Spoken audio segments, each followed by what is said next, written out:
Enough! I have had it! Why so serious? And we hold the world ransom for Wayne Gandy.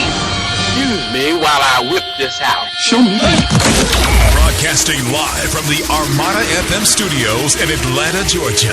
This is the Sports Joc Show with Wayne Gandy.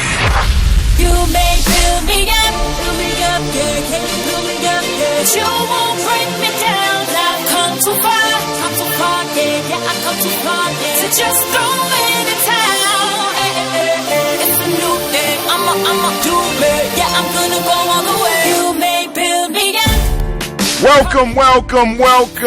It is Monday morning. It is 9 a.m. We're in Atlanta, Georgia. I am the Sports Joc, Wayne Gandy. You're listening to the Sports Joc Show. Big weekend. College football playoff is set. Week 14 of the NFL season is in the book. Tonight, Green Bay, Atlanta, Lambeau, all the 8 degrees. What do birds do when it gets cold? I'm just, I'm a Falcon fan, but, Rodgers, as Big Kenny says, somebody put in, and it could get out of hand. Hopefully it doesn't, but I wouldn't be surprised. Birds don't like 8-degree temperature. It was a setup from the beginning. Sending a dome team to Green Bay in December. Just sounds like a setup. You just set me up, the Falcons. But let's go Falcons. Saints losing. We're going to talk about all that in the next hour. At the bottom of this hour, we have Craig Sager Jr. Talk a little high school football, Georgia Dome, quality football for you people that's been going to the Dome, not feeling like you're getting your dollar's worth with Georgia State and the Falcons. There'll be some quality action going on this Friday and Saturday. Georgia football state finals. I'll be there on Saturday. My GAC Spartans. Yes, let's go Spartans. Let's go Sparta. This is Sparta. Ain't that what? That's not, y'all don't, 300, y'all don't get there. Okay. Maybe it's just me. But I'm here. We are live. Did you protest? Did you die in? Wasn't that the laziest protest? It wasn't even a sit-in. It takes a little energy to sit up. It don't take no energy to lay down. To die in all around the country, here in Atlanta as well, over at Kennesaw State and Georgia Southern, out on the bridge over by Atlantic Station, even over at Emory, had the teachers laying down. Just a reason to take a nap. That's all it was, a reason to take a nap, to die in. Any of you people out there that plan on, making the competitor the Uber, give me a call, 888-926-7562. Let me get in on that, man. Get on that. Uber, valued over $40 billion. Just a car service. I mean, I know there's some cab companies mad, man. It's like it could be some bombing coming around. In 5 years, Uber went from basically nothing to valued at $40 billion. That's a quick return on investment. Over 200 countries. I just know for every McDonald's, there has to be a Burger King. Call me. Let me get some of that Burger King money. 40 billion. At least we might go up for 5 billion. We can offer soft drinks and stuff in the bag. We'll dance it up, Pineapple Ciroc. No, that's just my people. Okay. All right. But we are here. It's the Sports Joc Show. I have my cast of characters. The good producer is not here. From now on, cast and characters, he will be called the mediocre producer. Make a notation of that, Big Kenny selfie. It is the mediocre producer. He's no longer the good producer. I don't know why, because I've never worked in corporate America. So my cast seems to like to play the Sports Joc. But I know you can't call the president of Coke on Saturday and tell them you're not going to be to work on Monday because you're having car problems. That just doesn't seem like he's going to buy that. Usually you have to wait in the morning, Can't tell a man 36 hours before that I got car problems that are going to keep me from work on Monday. Wow. They call it the mega bus. It travels around the country, up and back, $69 round trip. That's about, you can get a lot of places on, that's special, the mega bus. They've worked out all the problems, so none of them are exploding anymore, but, I am here, Uber 40,000, good producer is mediocre now. We don't want that mediocre. It's one of them kind of days. It's one of them kind of days. I'm sorry.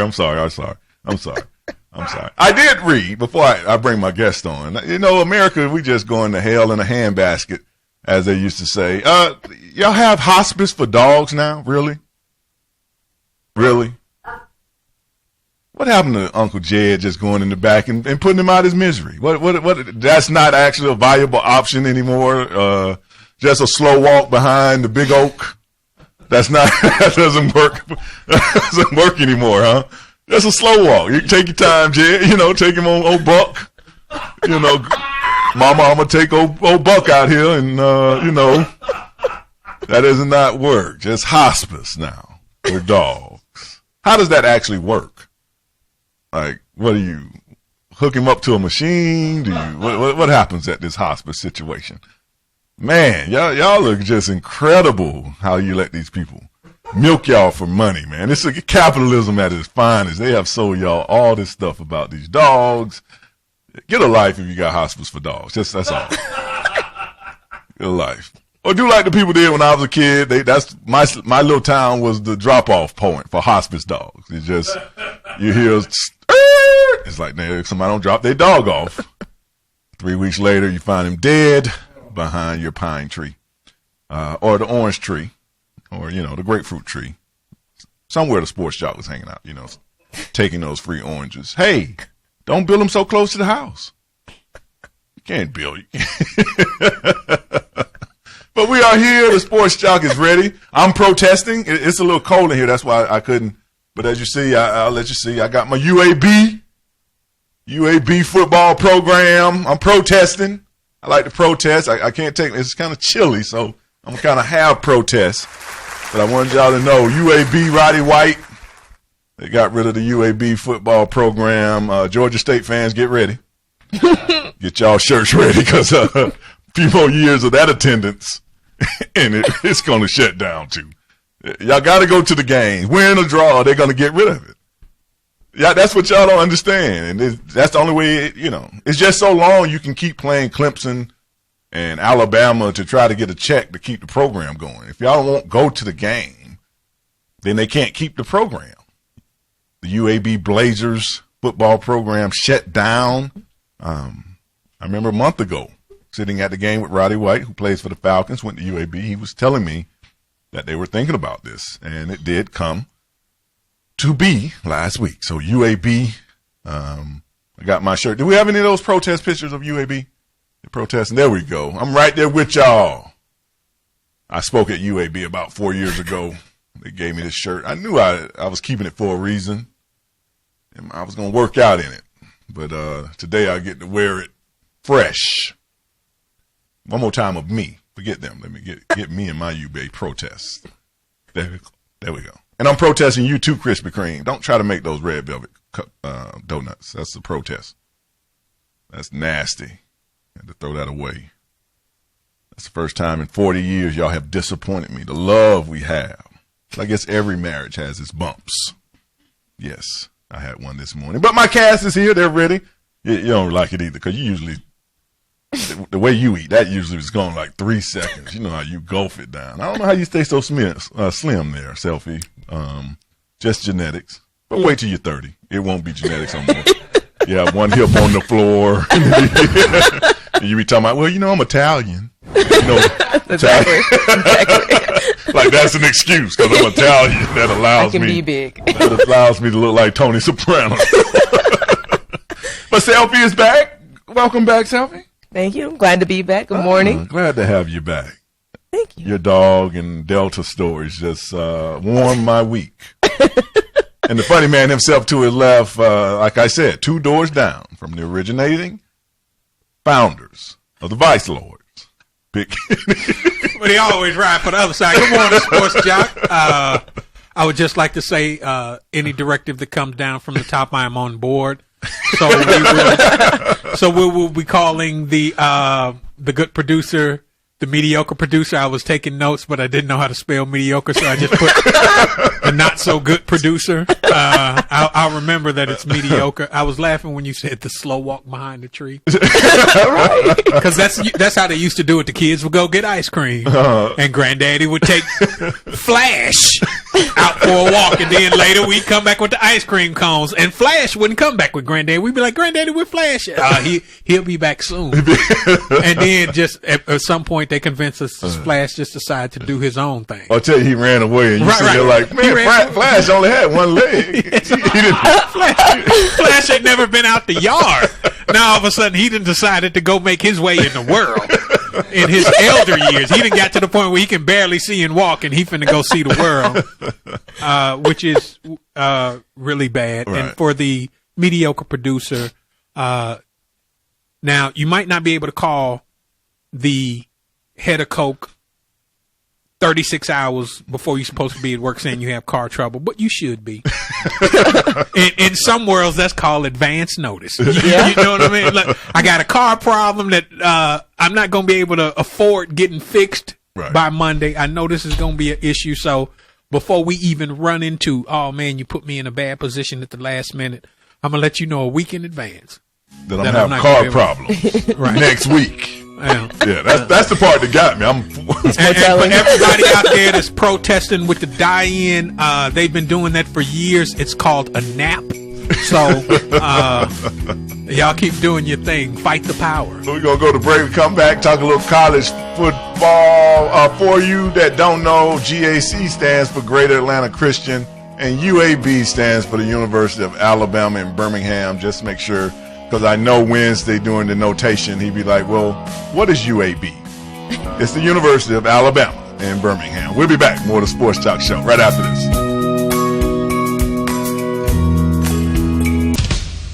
And now, back to the Sports Joc, Wayne Gandy.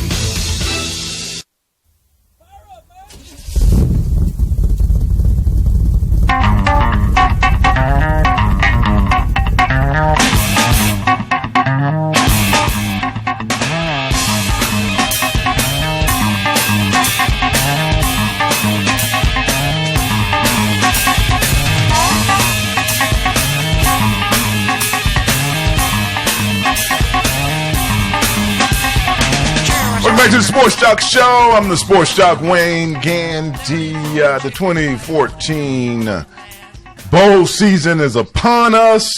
For you people out there that still are not satisfied with the playoff system, put your hand in grease. How about that? Put your hand in grease. Some hot grease.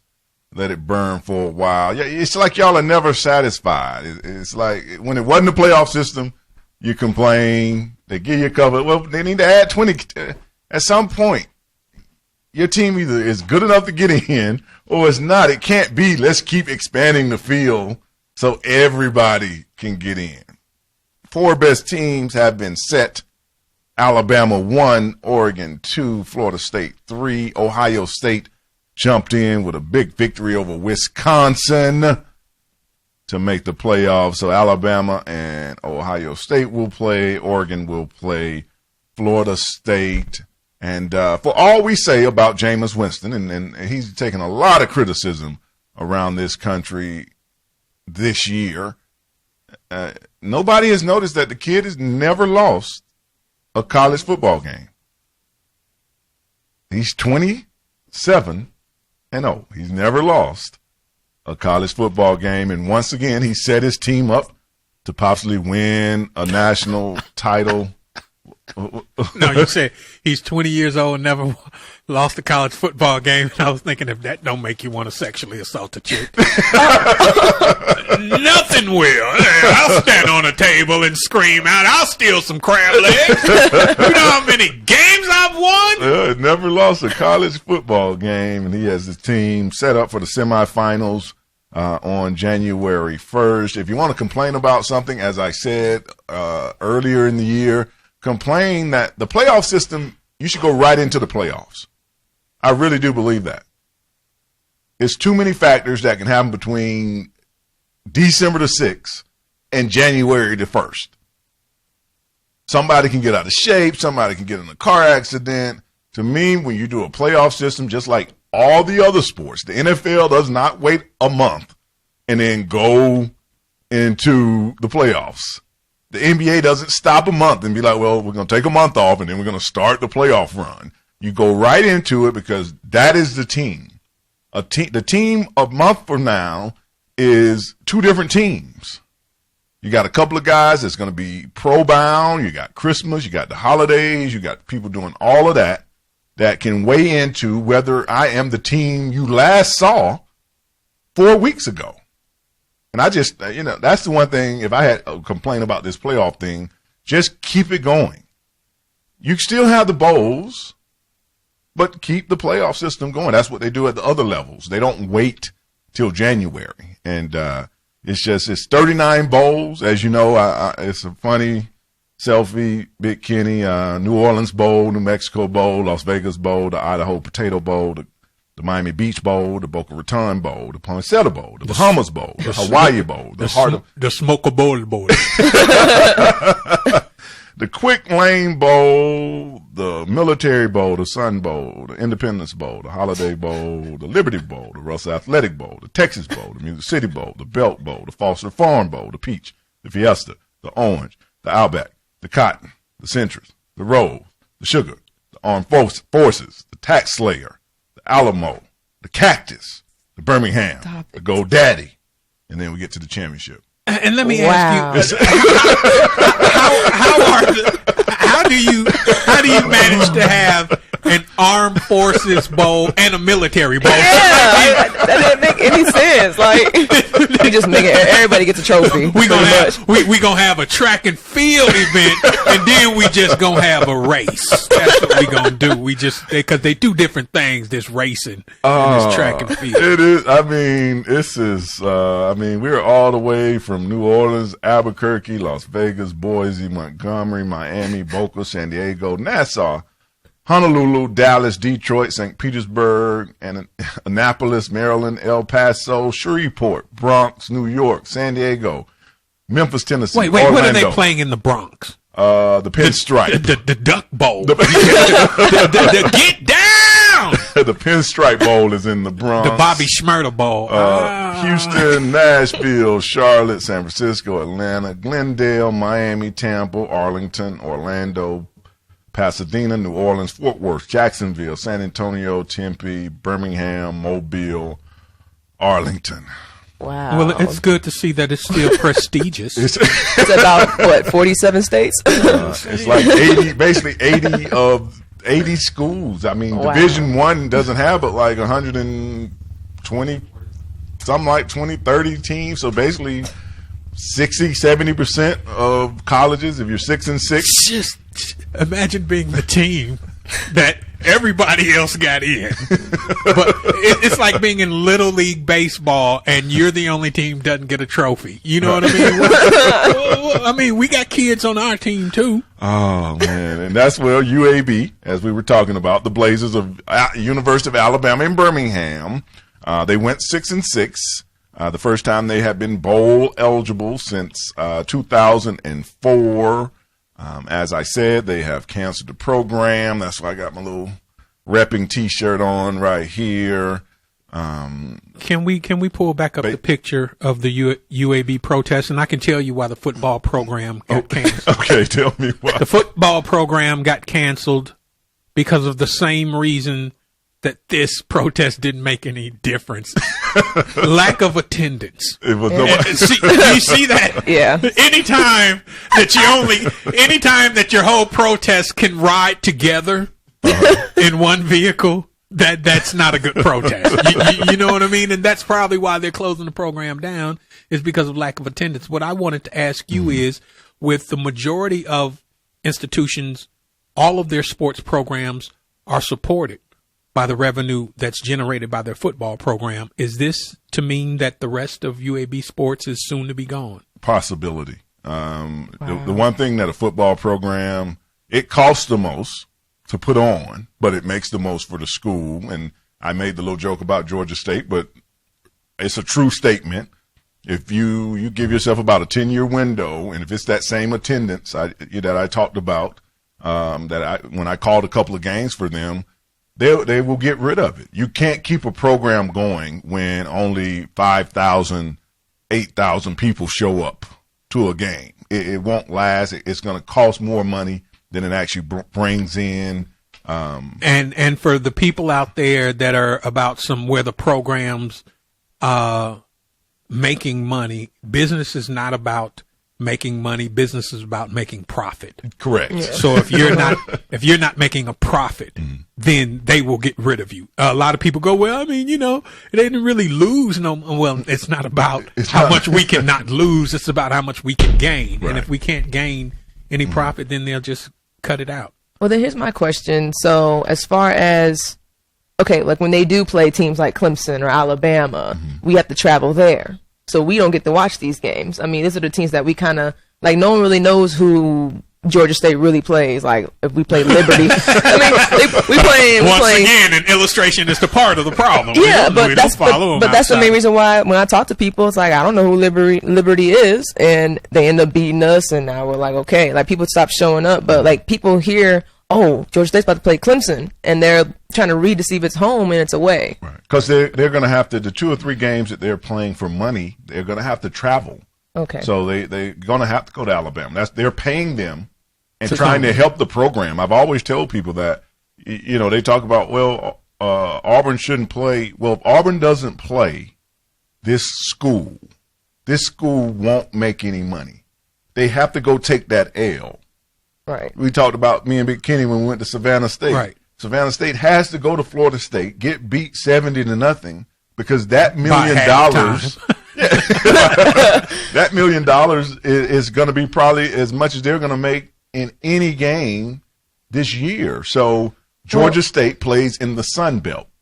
That's the conference. Right. So those are going to be the teams that they play. They're not on the level to consistently play Georgia, Miami. Right. Those 2 or 3 games are money games, and they take those games for the revenue. So how come we, instead of, and I understand it's a revenue game, and I know, Georgia State's not in the same level as Georgia and all those teams. So, I mean, why not have one of those teams actually physically come here at our arena to play us? You sound just like a woman. No, I mean, but you might drag people out. Pay for it and come get it. But if it's not working, okay. But when will the difference show up when other schools start to shut down their football programs? I think if they try it and see if it makes a difference. Well, I'm paying you because I'm helping you out. Yeah, it's homecoming. If anything, you need to go and beg the people at Georgia to make you their homecoming game because it's cheaper to get there. It's less on your travel. That's why the coach for Georgia State was saying he has to go and fix the schedule. He can't take a game in Oregon because the profit will be eaten up. It'll cost us half of what we're making to travel the game. It costs money. I don't know why people think, you got to rent a plane. You got to move all this equipment. You got to have hotel room, food. It costs money to move a team. He wants games where he can just drive up to Georgia. You know how much money he would save playing Georgia? This is a guided meditation. I also want to ask you about the possibility of most athletes that go to UAB on scholarship are the ones who couldn't get into Clemson, who couldn't get into Georgia, who couldn't get into Florida State. Right. What happens to those athletes now? Do they not get educations? Do they go to D2 schools? What happens to them?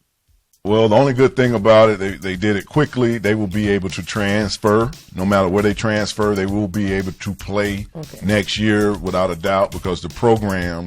I mean, are they going to be good enough to get in those other schools, though? Yeah, they'll still be. They can go to the Alabama States. Right. You can go to something on the same level. Okay. But it's good that they did it quickly. That was probably the only good thing about this. They didn't wait a month or two and then make the decision. They did it right now where these kids can. Once this semester over or whatever they're on quarter system, they can transfer and be on a team next year, next spring, basically. We're going to go to break. We come back. We're going to have our man Craig Sager Jr. talk a little high school football. Georgia Dome this weekend, Georgia State Championships. The SportsJoc.com has been optimized for your smartphone and tablet devices. Call us directly from the mobile site at thesportsjoc.com.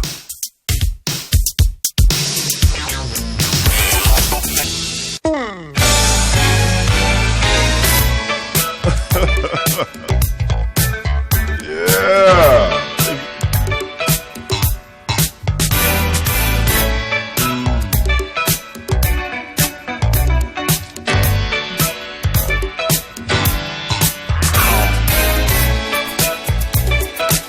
Welcome back to the Sports Joc Show. I'm the Sports Joc, Wayne Gandy. Selfie, you have me laughing inside. Look, you don't want to schedule a home game for Georgia State against Alabama. You don't want that kind of. I do. No, you don't want to get. That's real cruelty. You want your fans to witness that kind of massacre. Nobody wants to be. It was televised. They televised it last year, and we got to watch them You get don't want to spanked. see that, man. That's, you don't want to really be exploited in front of your kin. It's one thing to get beat up, but to get beat up in front of your kids is a whole new level of respect that has been lost. You know, boy, you better take that garbage out. You ain't tell that dude that beat you up to take the garbage out. You don't want to do that. I mean, they get out of hand. You don't really want Alabama to come in here. Well, That's a game because you we know what they would do, Uh-huh. but Because basically you coming to see Alabama. well, it's got to start somewhere. And now there's some at some point you're gonna have to decide what your allegiance is to. If your allegiance is to getting paid, if you're about to give me $2 million to get beat up in front of my kids finna have to watch that L. You know what I mean? And then we'll talk about it over pizza and the arcade. Like, yeah, well, you know, sometimes daddy makes sacrifices for his family. That's why we live in this real nice house now, because that man swelled my eye up. But so if you're trying to keep the program alive, but these people aren't finna incur extra expense Correct. to help you make money. Right. Now you can come here and I'll give you $3 million and we'll stomp you here, but it's not going. We're not finna pay to travel to pay you. Yes, that's what I'm saying. The only Right. reason we can pay you is because our fans come to our games. Right. We're showing it locally on our station. You know, we're getting the revenue. We come here. Why would I pay to travel? It costs me money then. Yeah, To I come did. I here. forgot about the traveling expenses. Yeah. So, Georgia State fans, come on out. UAB. Hopefully you get your program back. Hopefully, I got to look. I think it's been like since '98. I forget. I was reading. What? How do you do that? How do you look get that the up? program back? Could you look that up for me? What? The last time a team, I think it was said 1998, the last time a team, a program, D1 program was ended in this. You probably have to, you have to get the alumnus from Alabama because this team is sponsored by their board. Right. Because it's the University of Alabama in Birmingham. So you would have to get those alumnus and board members to decide to put the money back in the program, which they may. But this team is playing off. Their facilities are bad. They just need to probably. Sometimes you do need to stop and start from scratch. Start from scratch and get it going. Yes. I wonder about a athlete with the visibility and the success that a Roddy White has had in NFL. Mm-hmm. Are there any other UAB athletes that have gone on to the pro level that might be willing to pool some of those alumni dollars together? I mean, but that probably still is not going to support a program. I mean, that might help you get some helmets or some pads, but to keep the program running. Miss Lady, look up UAB NFL players. See how formal we are at this show, Miss Lady. Even the people that work here, we call them like we don't know them. Hey, excuse me, Shawty on the board over there. Right. Do we have Craig Sager on? Is Craig on? No? I thought no? Okay, Craig Sager. We were supposed to have Craig, but maybe we'll get him on a little later. But as I said, this Saturday here at the Dome, state finals for Georgia. I'm talking about it a lot because the place that I spend my dollars, they're made to state. Georgia, 2A, GA Christian. They got like 3 D1 players on it. I know that Micah Abernathy, who's the grandson of Ralph David Abernathy. Right. He's running back, cornerback. He's going to Tennessee. They have a receiver, Darius Slayton, who's going to Georgia. And one of their linebackers, I forget his name right off the top of my head, he signed with Georgia Tech. So do they allow you to come in and speak to the people that play? Well, I've had 2 of the kids over because, my daughter goes. They're same grade. Right. I was trying to get them to go to Auburn, wear Auburn T-shirts around them. Right. Serve them drinks in an Auburn cup. Right. But it didn't work. Right. Serve them age-appropriate drinks. Yes. In an Auburn cup. Because, see, if you give them some of the good stuff, you could just drive them down and have them sign right there. You're like, hey, okay, I'll sign. What's that? Northeastern and Hofstra. Oh, yeah, powerhouse. Yeah, those. In 2009, ended their programs. If we have Craig Sager on now. Good morning to you, Craig. Craig Sager Jr., good morning. Good morning, guys. Oh, thank you for calling in. First of all, how's your dad? We have to get that out of the way. He's doing well. He's ready to get back. Just all the germs going around during flu season and stuff. He's going to take it easy till about February. Is he back on the golf course yet? That lets us know how well he is. Yeah, that's a no-brainer. That means he's ready to go, fellas. He's ready to go. Because it's a different class of germs on the golf course. Yeah. You know what I'm saying? Totally different. Well, Craig, this weekend here, the Georgia High School State Championship, Great Atlanta Christian. What do you call that when you sponsor? When your kid go there and you're giving them your money? Am I alumnus? What am I? A parent. Yeah, pretty much. Sounds about right. Pretty much. Yeah, okay. Your parent. Yeah, that's how it goes. But it's some great games coming. First of all, Mays is like the first Atlanta public city school to make the state final in like 10, 15 years. Is that correct? Yeah, and if they win, I think it'll be the first since like 1971. So that's a huge game for them, and they have a good shot. Northside Warner Robins, the good team, but you look at that last game, they played Alatoona in the semis. Alatoona is leading rusher. He's actually leading the state in rushing, gets hurt the first play. So Alatoona only has 8 rushing yards at the half because they're trying to figure out how to basically rebuild the offense. Then Alatoona almost makes a comeback. So Northside's a good team, but I think they got lucky in that semifinal to see Russell Howland of Alatoona go down.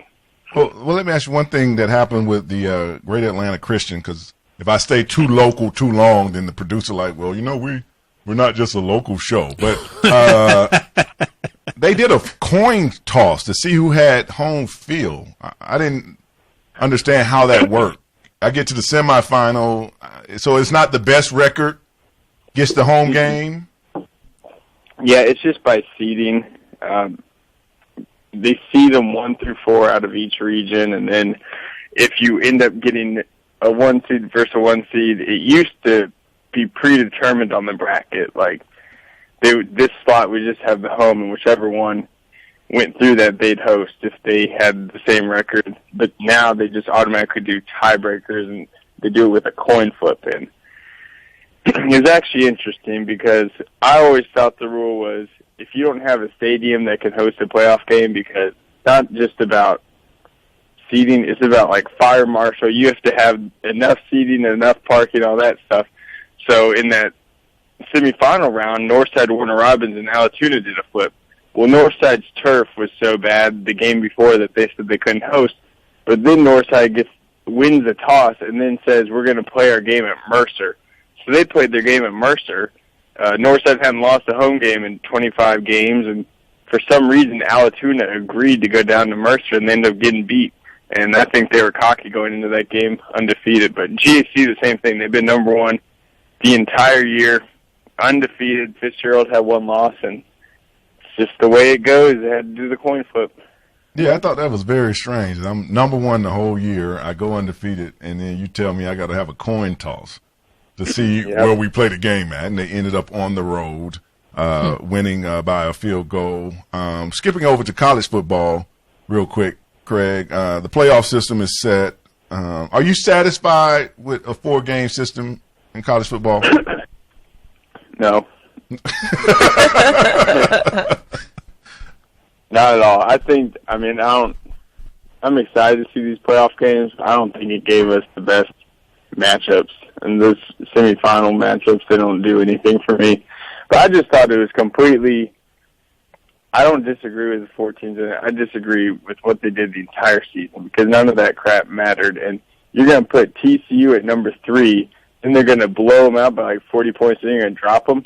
And in my opinion, the only reason they dropped them is because those guys sat in that room and they said, what's going to bring us more money, putting TCU in this thing or putting Ohio State? Yes. And I don't think Ohio State necessarily deserved it more, but how can you put TCU number 3 and then drop them out when they have a big win? It's basically all it came down to in the end was them trying to get 4 big market teams and find the best fan bases to put in there. Craig, I had the same thought. I feel like they set TCU up, put them there to cover their butts if Ohio State lost, but always knowing if Ohio State wins this game, we're going to bump them out and get these powerhouses. I mean, you don't get any bigger name than Ohio State, Alabama. The 4 programs that are in, you can't really create anything bigger unless Texas had a winning program. It's obvious. Yeah, to cover the country. Doing. Yes. Do you think they should, one question before I let you go, do you think it should be a continual thing? I don't like this month break for a playoff system. No, I mean, they've got to, this is the first year stuff, so they've got to do something different. I don't like the 4 teams. I know they're talking about making it bigger, but then I just don't know what the future is going to be for this thing. We'll see how it goes this year, but honestly, I'm hoping for two crap semifinal games, and I guess well, Craig, I don't know. Well, Craig, thank you for calling in, and hopefully I see you this weekend down at the Georgia Dome. I'll be in my tent that whole weekend down there. It's going to be a long weekend with the Falcons on Sunday, and then I got 7 high school football games to go to before that. All right, Craig Sager Jr. It'll be fun. Craig Sager Jr., thank you, sir. We'll be back with more of the Sports Joc Show right after this. Start your business year with the 1 cent Sports Joc commercial in January. Use your penny to promote and advertise any new or existing business or an upcoming event. Let the Sports Joc fans hear about it first. Email sales@thesportsjoc.com for details.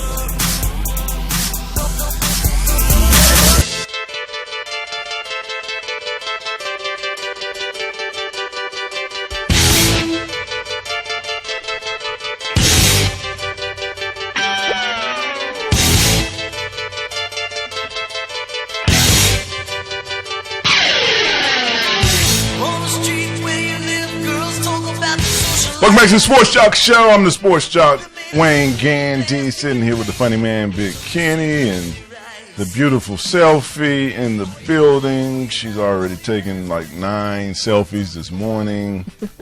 She even focuses on donuts. I mean, it's the angle. It's the angle of the shooting of the donut that brings the donut to life, as she has taught me. There we thought it was only about eating donuts. We're so short-sighted. Yeah, so y'all check out the cloud for her selfies.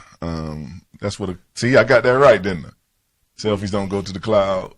Well, they do actually. Yes, they do. Yeah, Photo stream. There you go. She posts them to her Instagram, and then they go to the cloud, and then she share them on her Vine and her Twitter. Yeah. Oh, that's a lot of different places to find something. But as I said, UAB football team has been dissolved. The AD said he eliminated the football for the greater good, was what he said. I knew I had it written somewhere. It's the first major college program since Pacific in 1995 to shut down. So Hofstra and where was it? East Carolina Northeastern. Yeah. And everybody remembers Pacific. Yeah.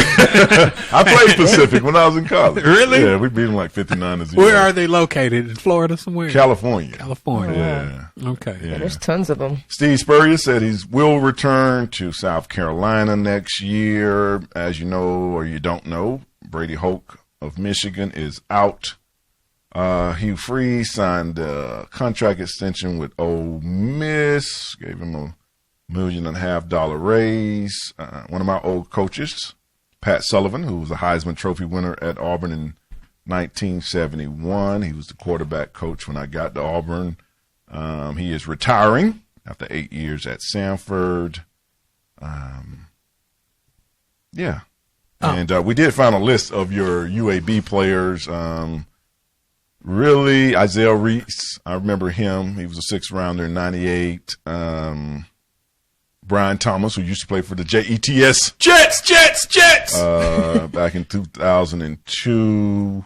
Roddy White, first round in 2005. Joe Webb, 2010 in the sixth round. Is that the Joe Webb for the Ravens, maybe, the receiver? I think that's Joe Webb. And in 2012, Matt McCann. So I guess, Roddy probably would have to be the premier, that guy that,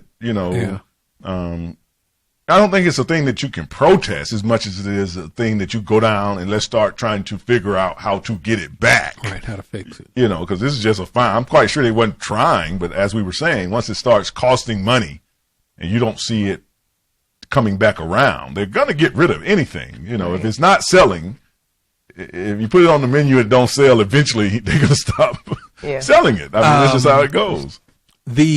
Speaking of money, Hugh Freeze, we said $1.5 million raise, bringing him to how much for a total? 4.5. $4.5 million in Oxford, Mississippi. Yes. Wow. What I'm saying, the cost of living in Oxford, Mississippi. Yes. The per capita income of Oxford, Mississippi. And this dude is making $4.5 million. Yes. He's the king of Oxford. like I'm saying. Well, yeah. Well, he stays in a house that the university pays for. Of course. He drives 2 cars that the dealership gives him. I'm sure. Unlike the player, most of his meals probably are free for a photo op. He just goes into the local steakhouse or the rib joint, and Hugh Freeze is here. Bring him up a slab. Yeah. And trust me, in Oxford, it's not like there's a litany of steakhouses and rib joints. Not on the level that you would imagine a Hugh Freeze would go and frequent. I'm sure they've got plenty of rib shacks and steak joints, but 5-star restaurants probably aren't that abundant. Correct. In Oxford. Yeah, it's not a lot there. I've been there. They just started selling cold beer in Oxford a few years ago. So. Oh, man. And the biggest news probably in college was Muschamp was out at Florida, and they went and hired Jim McElwain. How you say his name? McElwain, maybe from Colorado State. They had to buy him out of Colorado State, $7.5 million buyout, the biggest buyout in college history. They broke it down to where they gave him $3 million, and then they promised to play them in 2 years consecutively for $2 million. As I was saying, even Colorado State needs some money gained because they ain't Joey Porter. Give some money back to him, Joey. That's when my man Joey went. So basically, look, man, I like your girl. And this is what I'm going to do. Come on. This is what I'm going to do, player. This is what I'm going to do. I mean, you $150 now. Right. And then me and your girl going to come see you play. Right. At your game a couple times. Correct. And we'll call it even. And you be like, take her. Yeah. That's wow. What you want for her, basically. Wow. Oh, wow. Wow. You got to break her off, too, though. Because they got to pay Coach. Right. He came, they got to pay him, but they had to get him out of his contract, which was $7.5 million buyout. That's what he had left on his deal. He is the new head coach of Florida. Could spell trouble, because if it don't work out, we got too much money out to do anything else. We kind of stuck with you, in a sense, now until we get all this money worked out. The NBA season is going hot and heavy. Last night, the the Hawks here in town, which I didn't catch because I was watching football. I don't know why y'all would have a game on Sunday afternoon. Yeah. Sunday night, I can get. Sunday at 3? Really? Come on now. Yeah. What do we, nobody I had to go to work. Sunday at 3 during football season. During the playoff, the hot and heavy playoff time of the year, too. This is not early in the year. This is when the games are for real, when people are really trying to knock each other out. How do they come up with that? I don't know how the schedule makers do that. I mean, you have time to look at the schedule. Because they don't have another Sunday game until like March. Yeah. The next time is King Holiday. That'd be something like that. Something, yeah. But they did beat the Nuggets 96-84. One of the big surprises of the year is how the Golden State Warriors are playing. Steph Curry right now probably would be 1 and 2 in MVP voting. That jumper gets even wetter every time I see it. Selfie, who's a basketball groupie. She knows everything basketball. I mean, it's sad. The politically correct term is staunch supporter. She says that Steph Curry and his wife has some kind of video to a Drake song. Let's see Steph in his. Cooking with the sauce, Chef Curry with the pot. Been cooking with the sauce, Chef Curry with the pot. Been cooking with the sauce, Chef Curry with the pot. Been cooking with the sauce, Chef Curry with the pot, boy. Yeah. Put it in the freezer, chill quick. Up in 0 to 100, yup, real quick. Hold on. Who is this big dude in the back though? That just came out of nowhere. His little brother. His brother, right? Cousin Eddie. Just living with him. He trying to get his rap career off the ground since Steph got drafted. So his little brother played for somebody, doesn't he? Where's Stephon? Yeah, he got drafted to somebody. Let me see. He has a brother went to Duke, Stephon Curry. Isn't it Stephon and Steph? The other one is Steven or something like that. What is Steph Curry brother's name? Little brother. Little brother.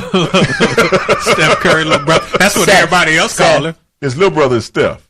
Seth. Without the T. Seth. Yeah. Seth and Steph. Okay, okay. I knew it was something like that. So it's Seth Curry and Stephon Curry. And this dude in the back with the and ponytail this dude in the back here looking like Massengill getting into my juice.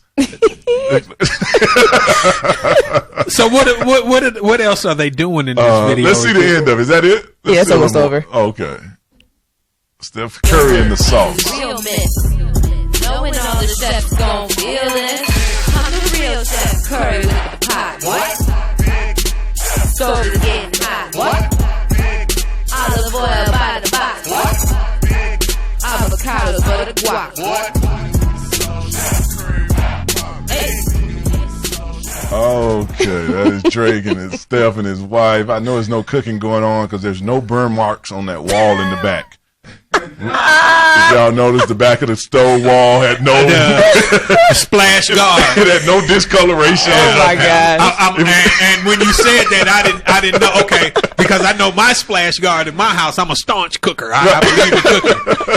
It's the wall is yellow, but the backsplash is sort of a brownish conglomerate of what looks like tomato paste mixed with some sort of vegetable gravy. Oh, Steph Curry. I don't know what your brother doing right there. Maybe that's the brother that didn't make it. Like maybe that's the brother that didn't make it. He has another one like called Will. Like the Mannings. The brother. That's interesting too. He looked like he got all the weight though. Yeah, because Steph and Steph are skinny. They always get all the weight. Maybe he should have tried football. Steph Curry. And last night at the Knicks game, our man LBJ taking in the game. You don't usually see that during the regular season. But LeBron is at the Knicks game watching Carmelo do what Carmelo does this year, lose. Portland Trail Blazers 103 over the Knicks 99. It's just amazing, Big Kenny and Selfie, how nobody's criticizing Carmelo. I mean, If it was LeBron, though. If it was some other, if it was. I think it's interesting that nobody's asking LeBron, what are you doing in New York? You know what I mean? Why are you there? What? They play the Nets tonight. Oh, okay. So you showed up a day earlier? You're not going to travel with the team, B? Is it like that? Is it like that, Bron? You just show up when you ready. Look, we're going to be in Miami in a week, so I'm going to go down there and kick it for a little bit, and when y'all come down, the mediocre producer told me he's going to be late 3 days early. I mean, but he didn't call you from the studio to say that. Like, look, I'm here now, but I ain't going to be there Monday. I did think the same thing, and then I looked up the schedule and realized they play the Nets tonight. So who was they playing tonight? We'll be back more of the Sports Joc Show right after this, the NFL Report. 0 to 100. What? Enough is enough. I have had it. Why so serious? And we hold the world ransom for Wayne Gandy. Excuse me while I whip this out. Show me. Broadcasting live from the Armada FM studios in Atlanta, Georgia. This is the Sports Joc Show with Wayne Gandy.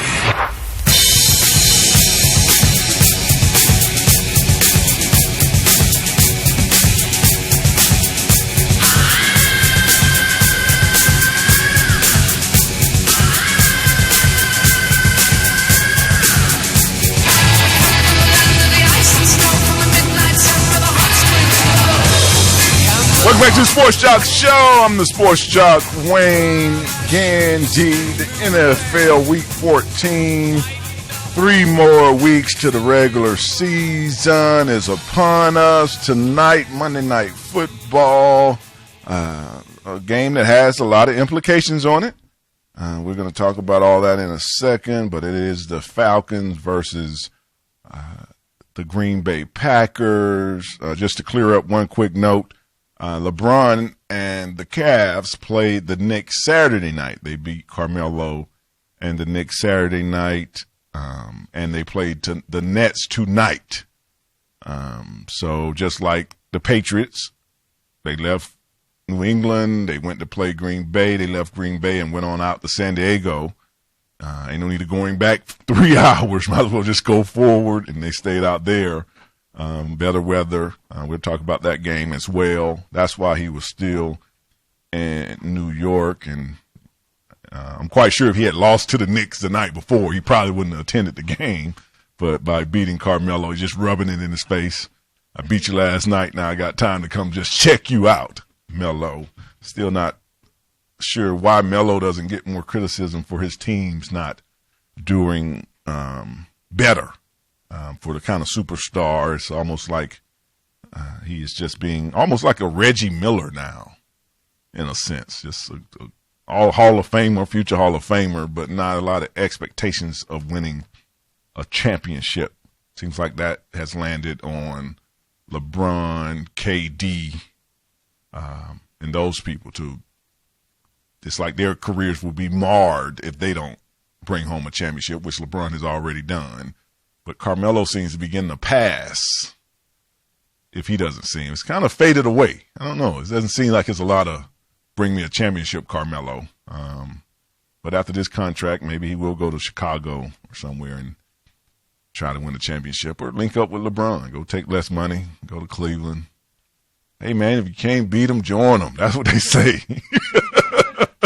Trust me, I would have went anywhere that last year or two. Anybody I thought was going to go, man, let me back up. I just want a ring. I don't care. My enemy of my enemy is my friend at this time. I need to get this ring, but just not a lot of pressure on Carmelo. This is the part of the show where I act like my co-hosts have not been here. So they are running a little late. I don't know why we decided to go this new angle of pretend, but the mediocre producer sounds like something he likes to do in his 50 Shades of Grey book. Play pretend, dress up. I definitely know he probably has on the maid outfit. He is not. He is doing the woman part of the role playing. But my people are here. The beautiful selfie is in the building. She's back. Good morning. You know you ain't like that donut, did you? No. Oh, okay. See, I wasn't the only one. See, but I'm not going to talk about Krispy Kreme because Krispy Kreme, they can beat me up. They're not going to beat you up. No, when you have a love affair like me and Krispy Kreme, it doesn't fade off a little, spat. They know I'll be back. I'm not going nowhere because, just made a bad patch. I mean, that's what it's. Yeah, it's a little too sweet. That's what marriage is for, to deal with your shortcomings. Okay, you messed up. Okay. you gotta fix it. Yeah, do that thing again, and we'll try it again. Until her left, the funny man himself from Chicago's own, just getting into the building. Hey, Sports Joc. Man, I got caught in a little bit of traffic, bruh. Let me catch my breath real quick. I had a little car trouble. I called you over the weekend to tell you that I had some car trouble. And I probably wasn't going to be here, but I got it worked out. They got this thing. I didn't even really know about it till this weekend called Megabus. It goes everywhere. It's, man, yeah, it gets you back and forth. No house. Because I figured, there's no way I could call the boss of Coca-Cola on Saturday and tell him never was going to be here. So I wasn't going to try and let that fly on this show, man. As I said, Atlanta tonight versus Green Bay, Monday Night Football. Yesterday, the Panthers invading the Dome. It's the Mercedes Superdome down in New Orleans. Nothing's going super for the Saints this year. Just a game that I think probably was the surprise of Sunday. 41-10. The Panthers ain't scored 41 points total in like they last 10 games. And the Saints not being only to score 10 points. They're 5-8. Stupidly, both teams still have a chance. If the Falcons lose tonight, everything is back to normal. The Falcons play the Green Bay tonight. They come here next week and play the Steelers. It's this NFC South, which is the weakest division in pro football.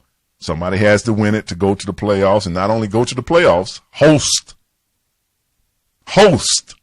a playoff team. They might be hosting like a 12-4 team. I mean, this Green Bay actually might be coming to the Georgia Dome. That's what's so crazy. I don't see the Falcons winning tonight. I really don't. Look at both of y'all like that. Tonight is one of those nights. Why is Rodgers suited up?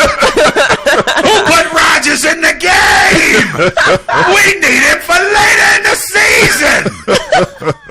Get him out of there. Yeah, I think they're going to get a heavy dose of Eddie Lacy tonight in that cold weather. They're going to get a heavy dose of Eddie Lacy. That 255 is just going to be coming downhill. It should be real nice and nippy out there.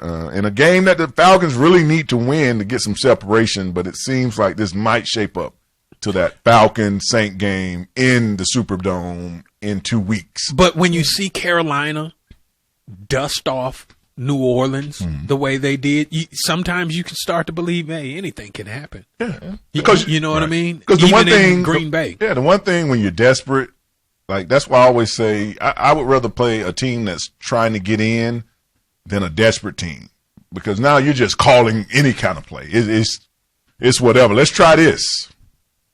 We ain't got 4 wins. Why not? I mean, it's not like the fans gonna be able to like, that was a stupid play. The triple reverse wildcat play. Yeah, let's try that. Why not? Why haven't y'all been running that all year? Just run that play. And the Panthers, who play the Falcons here, the last game of the season, they're going to come in with that same kind of attitude. Why not? I mean, there's nothing else to do but go out here and try this stunt or this blitz. Who's the guy that pitches that idea to the offensive coordinator? Like, okay, look, man, listen, hear me out. We going to use the place kicker as a quarterback. And then we going to let him drop back. And then we're going to let the center be the running back. And then they go, oh, okay, why not? Why not? Because I'm not going to be here next Monday anyway. So I'm getting fired. So let's go out with a bang. Why don't we? Exactly. You think this is it for Mike Smith? I think if he doesn't make the playoffs, he's gone. I think maybe he could salvage if he could, he can say the injuries or this or that. But if he doesn't make the playoffs, I think he'll be gone, and that'll be it. And now we got $1 billion stadium being erected over there off of Northside Drive. We've got to bring in a household name coach to fill that stadium. Yes. Who do you see them going after if they get rid of Mike Smith? I think if they were going to go for somebody out of coaching, it would probably be John Gruden or Bill Cowher. Try to get them off of the mics. Somebody that's coaching now, they might try to go grab a Jim Harbaugh from San Fran, who, up until this year has done a very decent job and a kind of energetic coach. He's not a very controversial, but I think a new energy that he could bring, he would be a guy. If they can keep him from going to Michigan, I think he's headed to Michigan. We always talk about going and getting these coaches. Are there any coaches out there that have that fix them up mentality? Like, man, I'd love to go. I could go down to Atlanta and really make the Falcons a contender. Well, any coordinator that's at New England is always gonna, they love to go up there and Josh McDaniels and grab their coordinators. They're hot. Or even Tom Cable, who's my offensive line coach here with the Falcons. He is the offensive and assistant head coach for the Seahawks.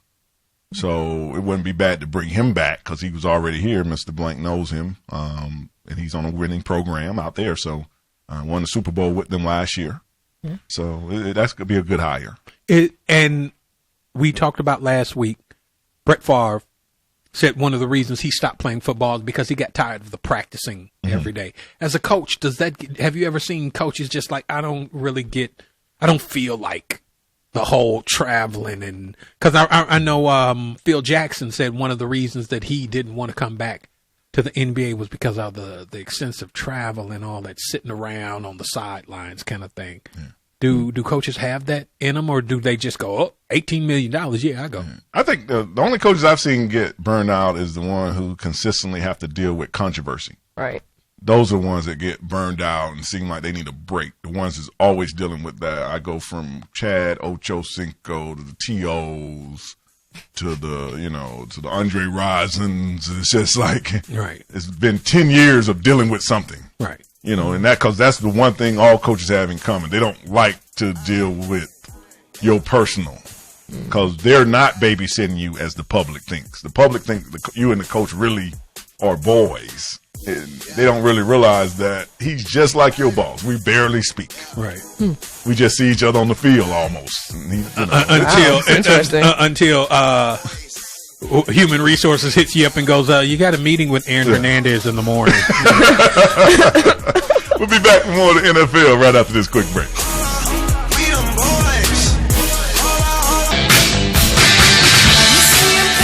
Welcome back to the Sports Joc Show. I'm the Sports Joc Wayne Gandy. NFL Week 14 coming to a close. As I said, tonight, Atlanta invading Lambeau. Later in the show, we have sports sleep coach Nick Littlehals. Is that how we're saying it?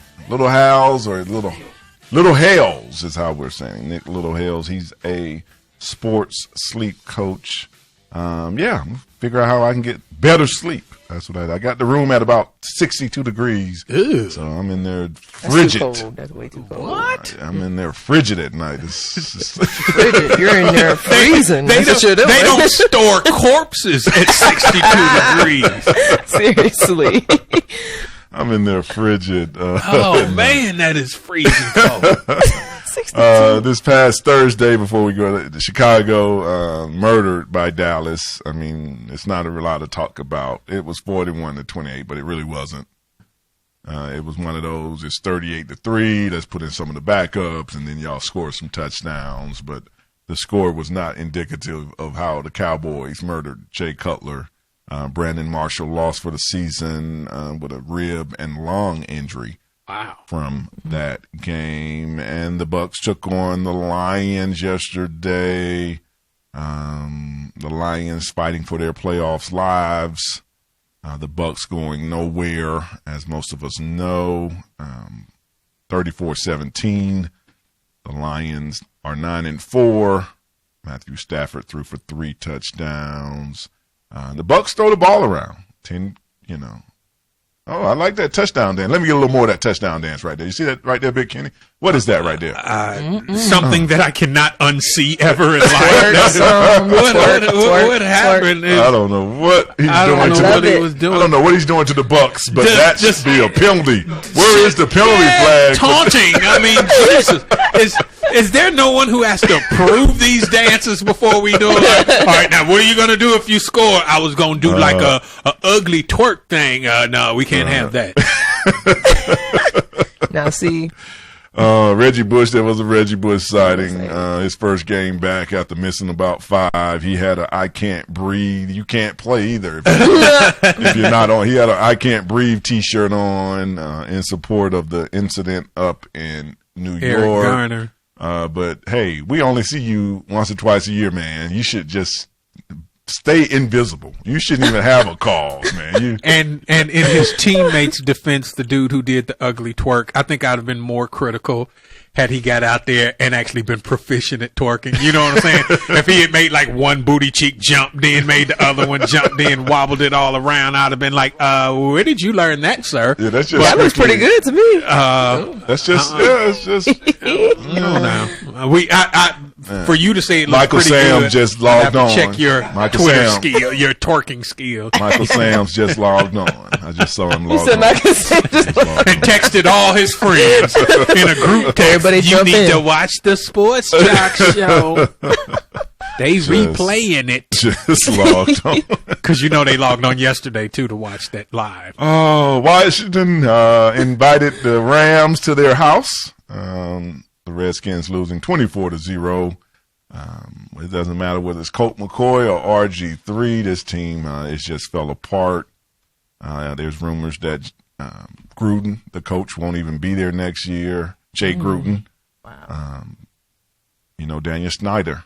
He quick. He don't have a real patient button. It's like the button is in his hand. It ain't even under the cover.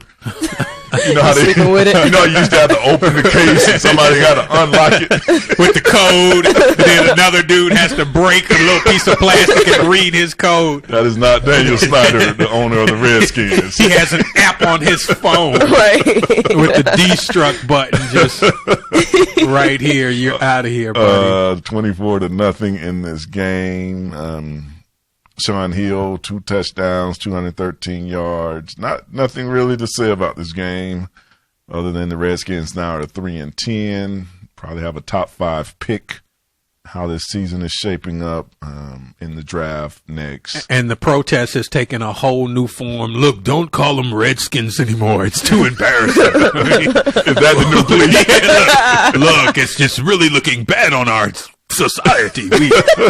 We don't want them Redskin name no more. Yeah, it's just got ugly fast. It was so much promise. Deshaun Jackson was hurt. RG3 is being benched. All the big names are on the sideline now, basically, in that game. The Chiefs and the Cards, 17-14, Arizona. A lot of people were thinking they were going to lose the last 4 games. They pulled this out, 17-14 over the Chiefs to go to 10-3. The Cards still have the best record until Green Bay wins tonight. They have the best record in the NFC. They have a bye, so you say what you want, and you don't know a lot of the players. They're 10-3 with 3 games to go, and they get a bye, which means with a bye you only need to win 2 games in the Super Bowl. So stranger things has happened. Wow. With injuries and confidence. That's all you need. Yeah, yes it is. I wonder what it feels like to be a Cardinals player. Like in some cities, if you're a player, it is like a buyer's market. If you're a Dolphin player in Miami, Right. just the level of chicks that you run into is phenomenal. If you're in New York, Atlanta, but Arizona's known for being a retirement community. So you're out there and all of the chicks running up on you and like, you did good, young man.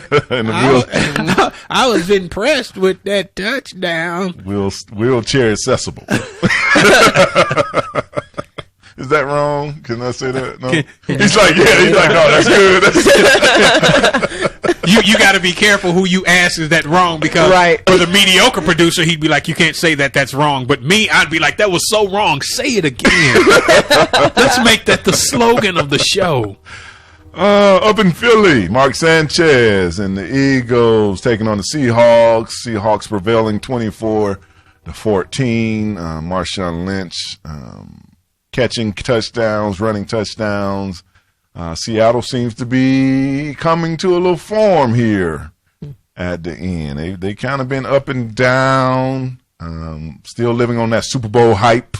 Okay. But they seem to, in this last week, because they're made for these cold defense and running the ball is cold weather. That's what you do in cold weather. It's interesting. Stay warm. A testament to how good Marshawn Lynch is he fumbled yesterday. And when he fumbled, it was like one of those trending topics. You know, I'm like, wow, he fumbled. Man, Marshawn Lynch fumbled. And then they started having to go through statistics. You know, like it's been in the last 172 games, he's carried 3,000 times. And this is the first time. He does not fumble the ball. No, he doesn't fumble the ball. He doesn't fumble the ball. So when you see it, you're like, oh, my goodness. It's once or twice a season. So you looked at a rare play. Oh, yeah. And we're talking about a man that runs with aggression. Yeah. And that's why it's surprising. It's not one of those, the Reggie Bush. Right. It's come get you some. I see all three of you. Right. Yeah. I'm going to run directly at you. I'm going to run because I am strong and I play football. Oh, man. I play football.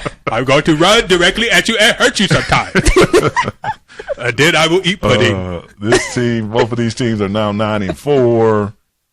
Dallas, I think the Eagles host Dallas next week to see who will be on top of that. The NFC, what is there in NFC South? I think we're in the NFC South. They're in the NFC East. Philly showed some scrap though. Yes, they showed some scrap yesterday. Philly, yes. I was impressed. Yes, they're doing a great job. You don't see any lull in them because Mark Sanchez is the quarterback, and I think that's what people thought when he came in. No, he's not the man to be a full-time starter, but your backup, you should have enough confidence we can win 2 or 3 games till the starter gets back. That's how you can tell a good backup. He's playing as good as Geno Smith. And he's I'm just saying, you replaced Geno Smith, and now you playing at least as good as him. Just as good as him. The Giants went to Tennessee and did what everybody else that goes to Tennessee do, beat them. The Giants 36-7 over the Titans, who just not a good team either. I wish I could say it was this or that. It's just as a team, they're 2-11. They're 1-5 at home. Right there speaks volumes of where you are in your. Yeah, no. You hadn't even won the 2 games at home. You're 1-5 at home. So, you ever been on an abysmal team as a professional? Yes. What year? 94 to 98. When I played with the Rams, we were horrible. What does it feel like collecting a professional athlete's check and being 2-12? Well, we were never 2 and we. I'm just saying for some of these teams, like the Raiders, they got 2 games, and this is week 13, 14. Yeah, with 3 weeks to go, they're 2-11. Right, 2-11. Do you feel like you've earned that money? Or do you look at your check and be like, man, you know what? This don't make no sense. They got starving kids in other countries. We could fix bridges in the city with this money. We could do some other good stuff with this money. No, because as a player, you're really out there trying to win. You're doing your job. You're out there really. You're still putting in the effort. Right. A lot of times it's wrong. I must say, you can lose a lot of games because you're trying to put the square peg in a round hole. Right. I don't actually have the personnel. He said, "Put it in the to run what I want to run." To run what I want to run. You know, and Oops, not 11 when, yet. when I was on those Rams teams, we had pieces. We never really had a trigger man. You know, and it starts with having a viable quarterback. We had some Tony Banks. You know, Chris Miller was on his concussion rotation, him and Chris Chandler. We brought in Steve Walsh, who couldn't throw it out. Mark Rippon. We were getting desperate. We were pulling up people corpses. I was about to say Mark Rippon. Wow. That was you dusted him off. You pulled it from way. You moved a lot of hangers to get to the back of the closet. There he is. A little deep, dark closet pulling Mark Rippon out. Oh, Rip. What's up with you, Rip? We'll be back more of the Sports Joc Show NFL report right after this. Listen to the Sports Joc 24/7 on the Sports Joc app. Just visit sportsjoc.com and click on the download help at the top of your screen.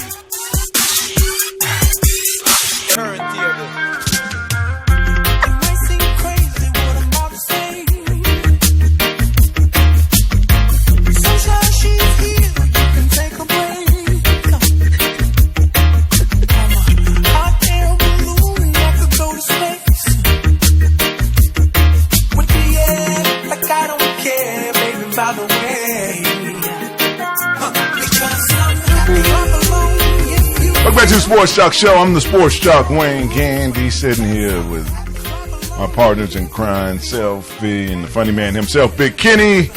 NFL report. Yeah, that's a good place to start right there. Round of applause. The Raiders won again. Yeah, they beat the 49ers yesterday out in the Bay Area. You can say that when they play each other because it was in the Raiders won. There we go. Okay, we back. Raiders won. Oh. He's standing right there next to the button, and you caught him off guard. The Raiders 24, the 49ers 13. I was telling the gentleman that I was watching, and ladies, that I was watching the game with yesterday. Probably the most disappointing aspect of the NFL 2014 season is the 49ers offense. If I had to pick one thing that I feel is the most disappointing, is their offense. We're talking about Anquan Bolden, Michael Crabtree, Frank Gore, Vernon Davis. What's the guy's name from Buffalo that's out there? Stevie Johnson. This is what he has. You know, Colin Kaepernick at quarterback. We're talking about a lot of money. We're talking about youth. We're talking about experience. And it's week in and week out, 14, 17 points. It's not like this is all they give you. I mean, it hasn't been a high-flying offense at all. Colin Kaepernick, if you were rating him 18 of 33, I mean, you know, he got sacked 5 times. 2 interceptions. I mean, we're talking about $15 million a year, and that's what I'm getting. I mean, I don't see it. And Big Kenny said, maybe y'all can help me. Weren't you just a couple months ago saying that he wasn't worth how much he was about to be getting? I said he hadn't shown me. Right. Like it's almost like you were almost redrafting him on potential. And we're talking about, what, 4 years in? This is Kaepernick or 5? I think it's his 4th. I think it's his 4th. Yeah, I think it's his 4th. Because it's like his 3rd year starting. Okay, so, you know, and it's just nothing to this offense that has all this talent. You can't tell me another offense that has more talent than this. And they're really only mustering 14, 17 points a game. They're not making any effect. The Raiders, go ahead. Who's to blame for that then? Will we blame the offensive coach, head coach, players? Like, why aren't they producing if they have all these weapons, you know? I don't see, first of all, the trigger man is the quarterback. I don't see any growth in Kaepernick. Me either. I see more commercials of beat by Dre's and stuff like that than I see in his footwork is about the same. He doesn't actually even look into it. I haven't seen any kind of helmet type throw, Gatorade pushing over, nothing. It's no kind of I saw him blame the center yesterday for an interception. He did. He blamed this center. He throws an interception, then he goes to the center like, look, man, you got to hike the ball a lot faster. And the center's looking at him like, dude, I don't throw the ball. I give it to you, and then you throw it. And when it was intercepted, it was like he was throwing it to the dude that took the ball because there was a receiver in the area. So he seems to have that same disposition that Jay Cutler has. It's it's almost like I got the money. Both of them like this is beneath me. And yeah. And hey, it is almost kind of like it is what it is. And one of those guys. The look on his face suggests that he thinks like, so you want me to show up and earn this money? Wow. Like this wasn't just you guys just want to give me this money. You actually want me to do something for it. Yes, and we're talking about a team that's in the playoff hunt, and to me, this might have done them in. Could be that game you look back at, and you lost to the Raiders. You didn't have to travel; you just got on a bus and drove over to the Coliseum, and lost the game 24-13. And now, a lot of teams find themselves in this position when they give that contract extension or they sign that big contract before the players proven themselves. If they have an abysmal season like they're having so far, not living up to their potential, nobody can afford to take Colin Kaepernick off their hands next year. No. You know what I'm saying? The kind of money he's making, we can't afford to take him. So he's going to have to develop there or just sit on the bench and get paid a whole lot of money for being a bum. Yeah, he's the guy. I mean, so as a 49er fan, we're talking about it's at least a 3-year. When you get that kind of money, it takes you about 3 years to get to that fourth year where another team can be like, oh, well, I can take that salary. Right. We'll pay him $7 million. Yeah, I can. Right. But these years here, I can't take him from you. Right. So I don't think he's tradable. I just think that he might need to get his focus back. It's something that it seems like his hunger for success has been quenched a little bit because he has a lot going on. And I was talking about that with the people that I was watching the game with. A lot of these young stars have been, I'm from that era where the spoils go to the victor. Mm-hmm. You have to win the Super Bowl to get the commercials. You have to do the things. Now you come out of college with the Subway commercial. Right. You come out of, you come out of college, Tim Tebow, his name couldn't have gotten any bigger. Yeah, true. And he stayed in the league, 3 years? And who is he now? Yes. Right. Who is he now? You can't get any bigger than Johnny Football. It's not like he can play his name any bigger. He can go do a million things for Cleveland. His name is not going to get any bigger. Tebow stayed in the league like 3 years. I was on my way in this morning, and he was directing traffic. Out. Serious. He had great form, though. Right. But so Raiders over the 49ers, 24-13. Raiders 2-11. The 49ers fighting for their playoff life at 7-6. One thing we did miss was that little Saint Panther spat they had. Cam had scored a touchdown and tried to do a little dance in the end zone. Can we get a little taste of that? I've scored a touchdown. Cam gets in and they knock the door open. Don't you love guys with equipment fighting? You ought to see when it first starts. Yeah. You ought to see where it first starts. And they just kind of went at it. Only one guy, number 86. Number 86 really wanted to fight. Because he's steady punching people. Look, they had to come get him. He was about to throw another punch. Backup tight end. He got ejected. Everybody else, the offsetting penalties. Like that competition, though. Good old-fashioned melee. Makes for good sports. Yeah. Yeah, need that, Yeah, nothing says good sportsmanship quite like an all-out brawl that destroys and one thing else we missed was Odell Beckham Jr. said he got a chance to have dinner with LeBron. Said LeBron was his idol growing up. As you know, LeBron was like one of the first people to call him for that catch he made a couple of weeks ago. And he's at an age where he could have been LeBron.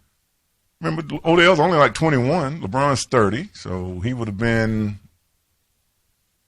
8 10 when LeBron got in the league. Because LeBron went straight out of junior high school Junior to high. the league. Right. So he and Odell were close to the same Right. So grade. it seems crazy, but yeah, I'm just saying LeBron would have been 18 in the pros. Odell would have been 5th grader. Yeah. So all he's heard as a sports idol would be LeBron James, and for him to be able to call him and say, Great catch. yeah, it's like Kyrie Irving, who has a new shoe. We'll show that a little later. Kyrie said that, he used to run to get LeBron shoes. That was his shoe. He was always trying to get the LeBrons. And now he wakes up and the man's on his team, because like we're saying, everybody's going so early. Yeah. There's no spacing. Right. There used to be that college spacing that kind of puts you up in years, but now LeBron didn't go to high school. Kyrie went 1 year, and now we're on the same court. That has to be cool, though. It does. When you were growing up, was there ever an NFL player that you just super admired, and then one day you found yourself on the field with them, and it all came to like, wow, this is real? Yes. Who was that player? Well, Tony Dorsett was off the field, but we were playing the Rams, Denver. It was a preseason game. It was like maybe the second preseason game of my rookie year. I'm sitting on the bench. I look out on the field. John Elway is in the huddle. And I said to myself, man, that's John Elway. it really, because you don't really, it just comes in spurts that you remember. Mm-hmm. And you drop your guard for a second and become the kid or and you look out and it's like, man, John Elway is about 6'6". Right. It all comes to me now why y'all couldn't sack him. Right. He's like 6'6", 260. Now, that's why he was doing this and get off me and throw the ball. Did it really sink in that, man, and now I'm his contemporary. I'm one of his peers. Right. And I'm a professional. Yeah, and you're looking out and you start, standing on the sideline and Jerry Rice runs a route down the field. Like, man, it's Jerry Rice. And you be trying to act all cool for a second, but how you doing, Mr. Rice? And it's like all these people that you're meeting the people, Emmitt Smith, and, how you doing, Mr. Smith? Call me Emmitt. Okay. Yeah, I was Reggie White, he slammed me, but I love that he slammed me. I mean, that's a story. I've been slammed by Reggie White. Very few people get to tell that story, man. I was. He probably on the ground thinking that. Reggie White ate my lunch. Man, you should have been there, dude. I had cleat marks all on my face. It was epic. Very seldom you're like, man, hey, man, I got a story. And you on there, you want to be mad at yourself, but then you're on the bus like, man, I was Reggie White was touching on me. Beat me up. Showing people that tooth he knocked out. Look, so Reggie White knocked that tooth out. We'll be back with more of the Sports Joc Show right after this. Thinking of starting a business? Want an audience that consists of current and former elite athletes, businessmen and women, and all hosted by NFL Great Wayne Gandy. Your chance is coming January with the 1 cent Sports Joc commercial. Email sales@thesportsjoc.com for details.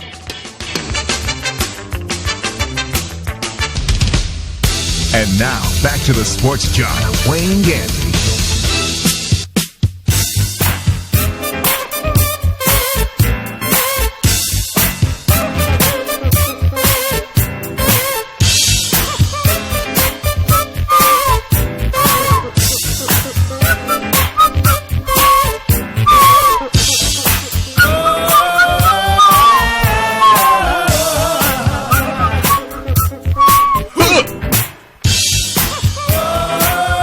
Wait for the breakdown. You have to wait on the breakdown.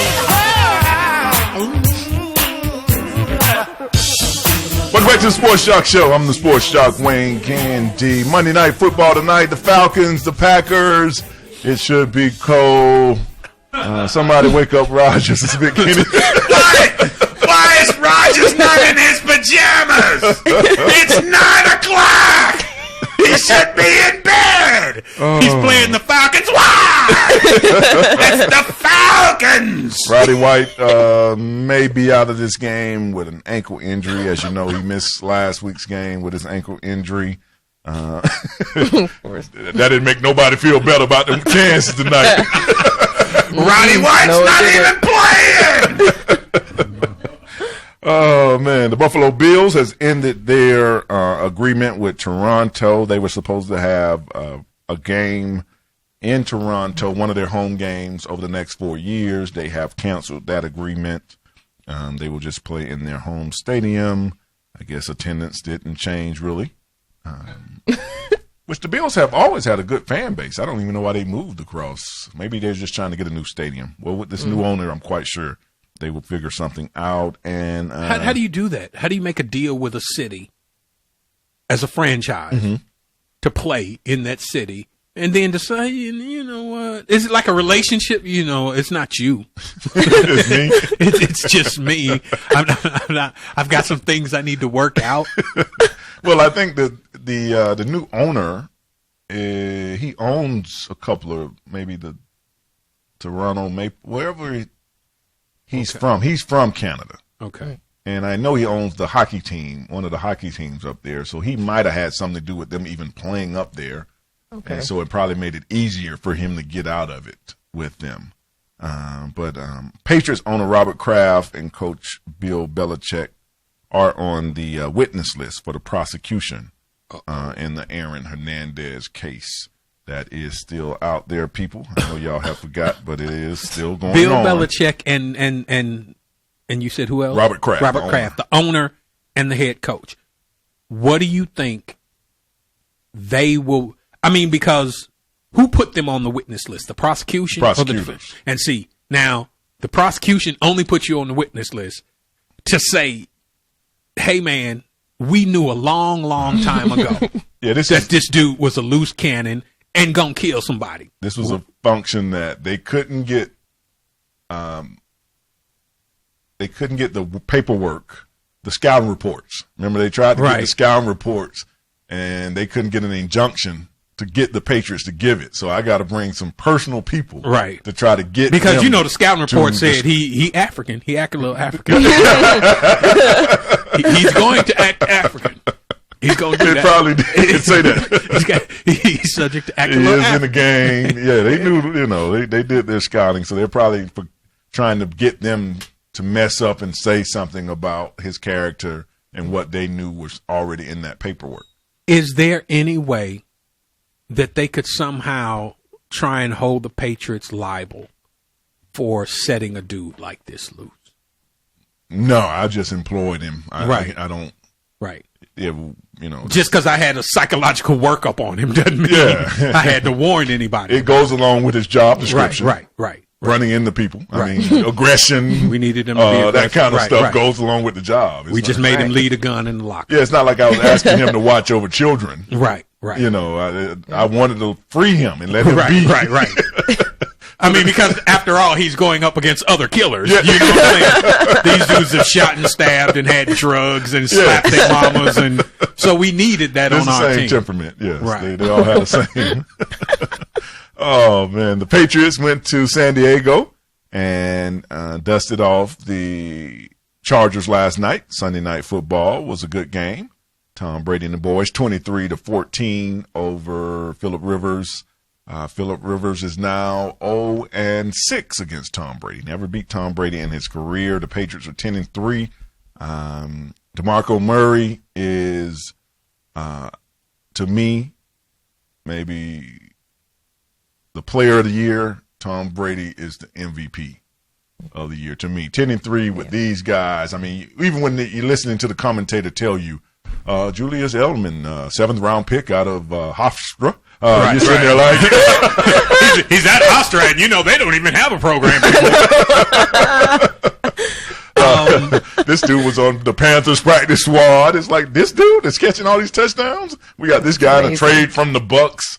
This is your receiving corps that, you know, just made up a list of men, and Tom Brady is the only key catalyst. 317 yards, 2 TDs last night, and one of the smoke boys.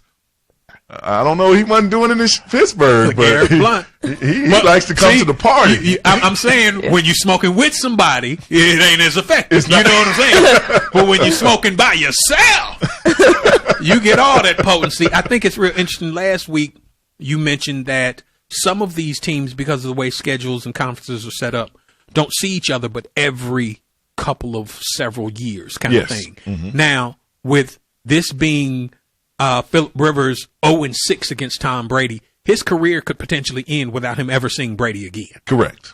And he'll just have to accept that this is one of the dudes I never beat. Yeah, he could easily, Tom could, say, play one more year, maybe even two. And unless they maybe made him the playoffs, they might not even be on the schedule again until 3 years from now. Right.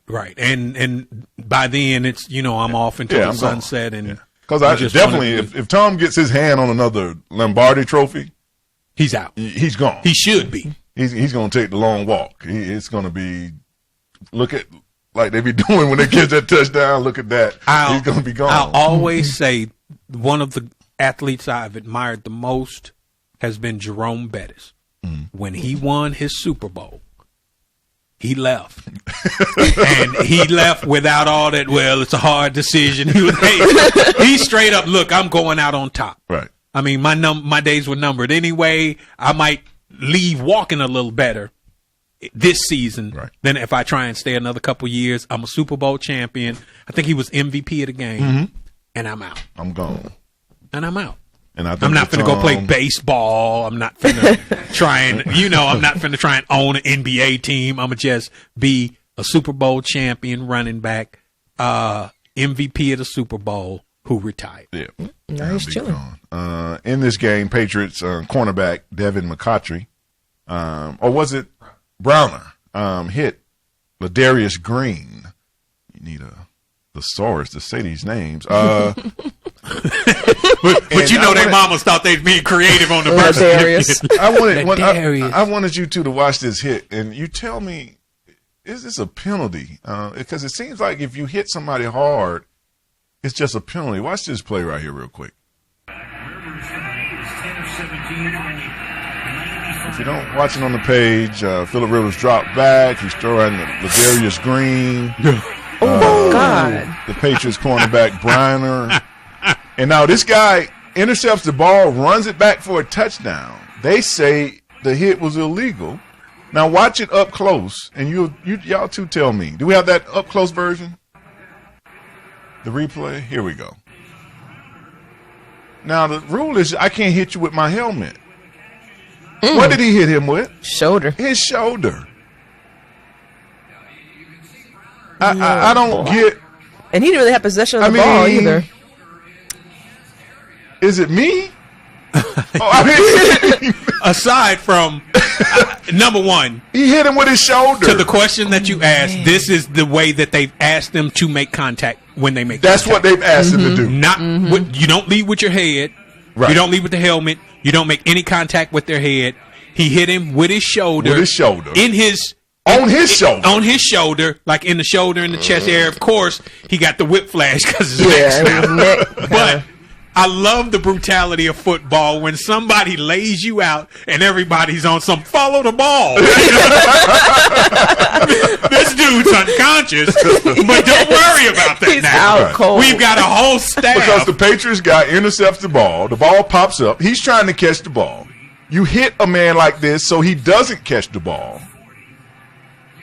32 intercepts, runs the ball back for a touchdown. They call the touchdown back and say that this is an illegal hit. Oh, he making my shoulder. I don't know what football is supposed to be. 10 years ago, he'd have got like a Bolitnikov Award, or a Zonka Trophy, or something. Yeah. They would have been like, "Hey, man, John Madden would have came out on the field and gave him a turkey leg, something like that for a hit like that." That was an excellent hit. That was a football play. That was a football play. And the PC police got involved. Right. And hey, man, we can't be showing that level of violence because people are beginning and the kids are watching, and it gets called back. Up in Cincinnati, the Steelers big over the Bengals, 42-21. A lot of big plays in this game. Ben Roethlisberger threw a 99-yard touchdown at one point.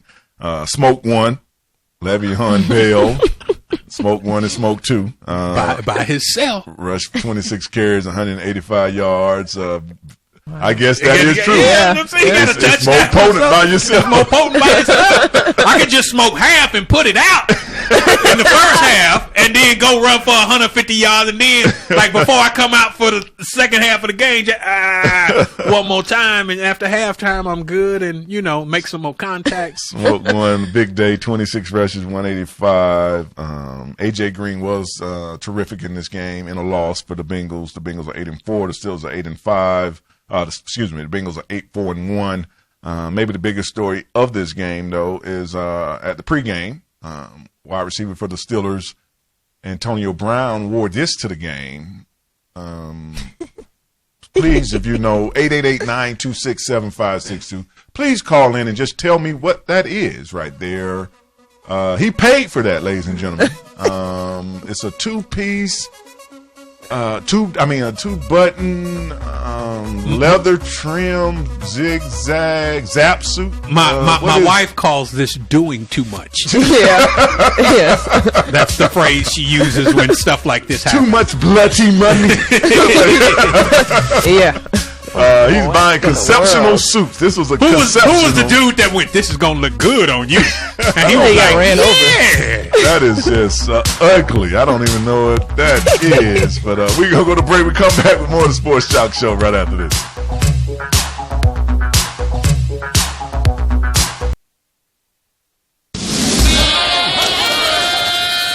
Enough is enough!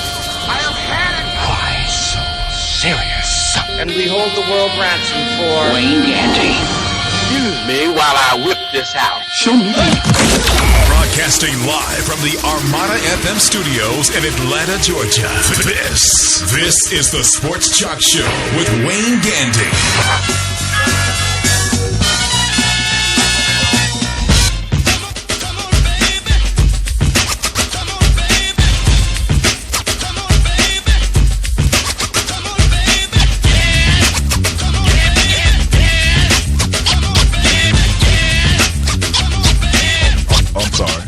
Welcome back to the Sports Show. I'm the Sports Joc, Wayne Gandy. Oh, man. Great show so far. In a second, I'm going to bring back my co-host because, they're running late. Once again, from now on, I just have to say this again. The good producer will be called a mediocre producer. It is $1 fine for anybody that says good producer from this point on. That's my third. It's a mediocre producer. What else did we have this week that I needed to tell you? Oh, Ryan Leaf. One thing before that, since we talking about San Diego, Ryan Leaf has been released from prison after serving more than 2 years. Remember, he broke into a Great Falls home back in 2012, trying to steal prescription medicine. It's a long fall for Ryan Leaf. For you that don't know, this man, he was drafted with Frankenstein Manning. It's funny how Frankenstein's selling pizza, and Ryan is just a bum at this point. Long way from grace. You can fall. You think you can't, but you can with the decisions you make.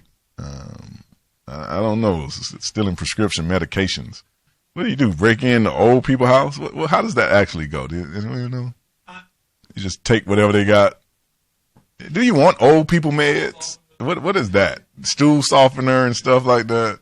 I mean, what is it? What do old people really take? Heart Crestor? What's that? What's Crestor? I mean, is that really what you want to get high on? I mean, what are you going to do with that stuff? Oh, man, you can't do anything with that. Old people. I guess some of them old people got that marijuana, prescription marijuana. No? Yeah, they still smoking reefer. Yeah, if you're too old. They like that Indian breed, that Native American. Is that wrong too? You can't say that? I mean, But welcome back to the show. Great show thus far. You see me with the UAB. No, I have not transferred. I'm still from Auburn, War Eagle. But the Blazers, hopefully they'll get their program back. Their program has come to an end. The NFL, did we catch every team? I think that's it. No, Denver, excuse me. Speaking of Peyton Manning, Denver beat Buffalo 24-17. Denver is the top of the AFC. Jacksonville losing again. They lost to the Texans 27-13. The Texans are 7-6. The Jags are 2-11. It's going to be a lot of coin tossing at the end of the year to see who gets the draft order with all these 2-11 teams. And Baltimore beating Miami 28-13. And what else did we have? The Jets, who was winning this whole time. They was winning this game the whole and lost to the Vikings 30-24. I will be very surprised if Rex Ryan is back next year. I think the Rex experience is probably over. He's been there about 8 years. He's been there, I want to say. He's been there a while and never really turned the corner with this team. Teddy Bridgewater having a big day for the Vikings, 309 yards and 2 touchdowns. I think that's it. I guess I can bring my co-host back. They seem like they're coming back right now. Here comes one right now. Look at her. She can't even. She has no acting skill. No, I don't. I'm horrible at acting.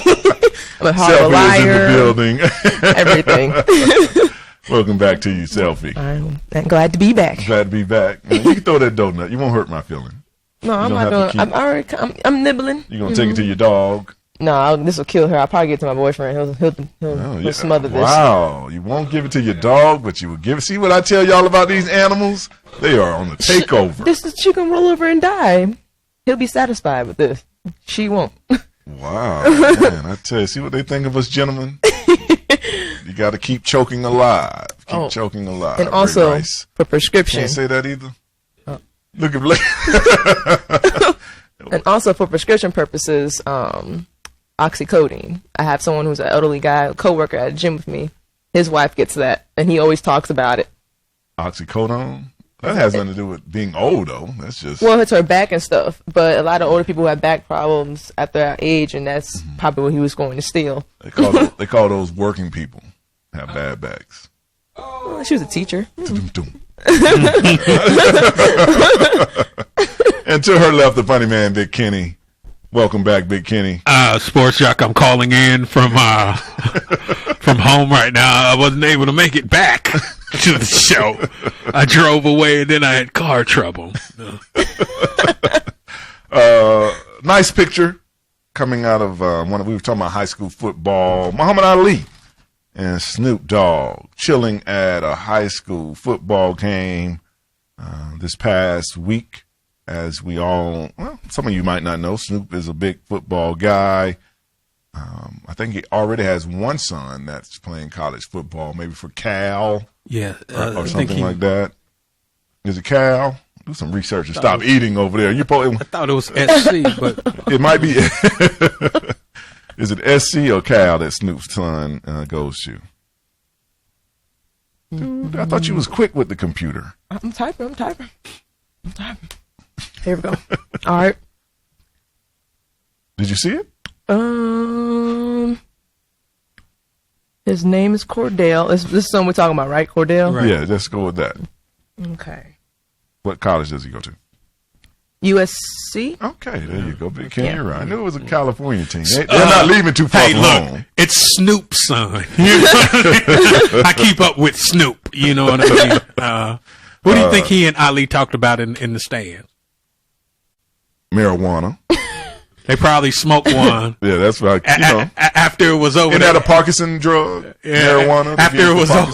After it was over, they asked Ali for comment, and he said, "I am the greatest, Snoop made everything better. Because, usually he'd be like, no. But after he smoked with Snoop, he was like, well, E equals MC squared times 3 to the third power. It was Snoop's son, who's a senior at this high school, and Ali's grandson, who's a sophomore, and they won. I think the score was 72-10. They broke somebody off bad to win the state championship. So Ali's grandson and Snoop's second son, who they say is getting recruited heavily as well. As a head coach for a high school football team that has Ali's grandson and Snoop's second son on the team, do you feel restricted in any way? No, I would feel that. First of all, we should have great uniforms. That would be my first thought. We're gonna, and the pregame meal should be more than spaghetti. Right. But Ali a Muslim, so they got to take that into account. Also, I stand corrected. He didn't get drafted. He didn't get picked for a college yet. He's just been looking. He's been to Cal, Duke, LSU, Florida State, Tennessee, UCLA. This is the younger son. Mm-hmm. Okay. Gotcha. Yeah. But he does have a son in college already. I can't seem to find that one. I know it's only giving me Cordell. Okay. Well, maybe it's the same son and we're just getting them confused. Yeah, like we've been smoking.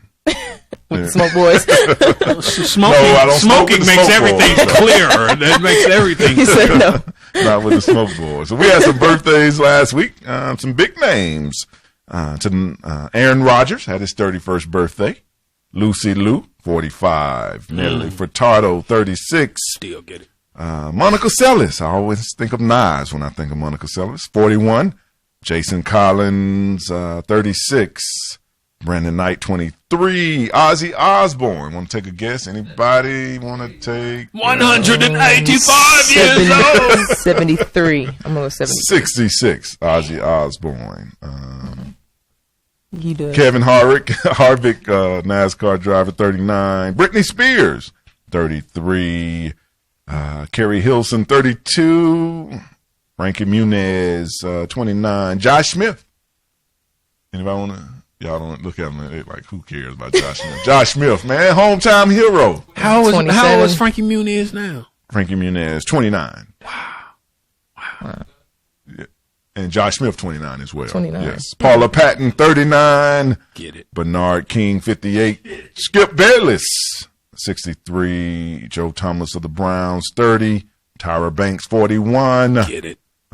Little Richard. Anybody want to take a guess on the King of Soul? What he is 137 years old. 70 something. 82. 82. And ain't nobody gave me nothing. 82, Little Richard. Man. Marissa Tomei had her 50th birthday. Jim Tressel, former head coach of Ohio State. Jim Tressel, 62. Monte Ball, 24. Kim Basinger, 61. Get it. Phillip Rivers, 33. Dwight Howard, 29. Nicki Minaj turned 32. Get it. T.O. Terrell Owens, whatever, who will be on Celebrity Apprentice, 41. Yasiel Puig, 24. Frankie Beverly, the legend, 68. Johnny Manziel, the ripe old age of 22. Wow. You see, y'all started football. I'm saying 22. Wow. Larry Legend, 38, and Hova had his It's the Rock 80th, 45th birthday. So he says, if you ask Damon Dash, I mean, the controversy, tomato. Dame says he's how old? 2 years older. Okay. That he's saying. Now, you remember that was their little beef. Y'all don't remember that album between when they broke up? Everybody had to pick a side. I thought y'all was music geniuses over there. No. Oh, look at him. No, I don't think I've ever picked up the Damon Dash release. I listened to a lot of stuff, but I don't remember him dropping anything. Oh, we're going to go to break, and when we come back, this should be very, very interesting. We have a sleep coach. Yes. So for all you people, you insomniacs out there, tune in a couple of minutes. We're going to see how we can get better rest right after this.